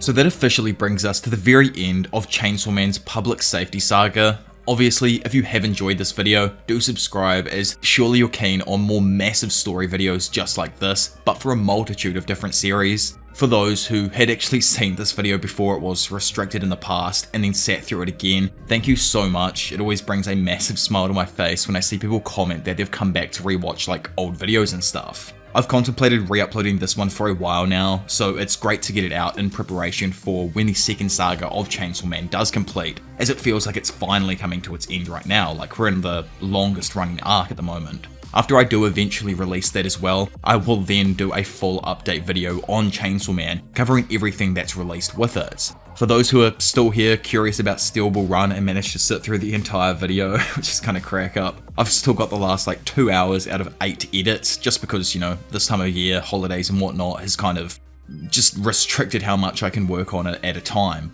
All things going well though, it should be out by like maybe New Year's. But for now though, I hope you all have a lovely Christmas, New Year's, and just time with your family and friends over the holidays. Thanks for all of the well wishes in the comments over the past year, but for now it has been your professional degenerate Diavolo, and I will see you all in a bit. Bye.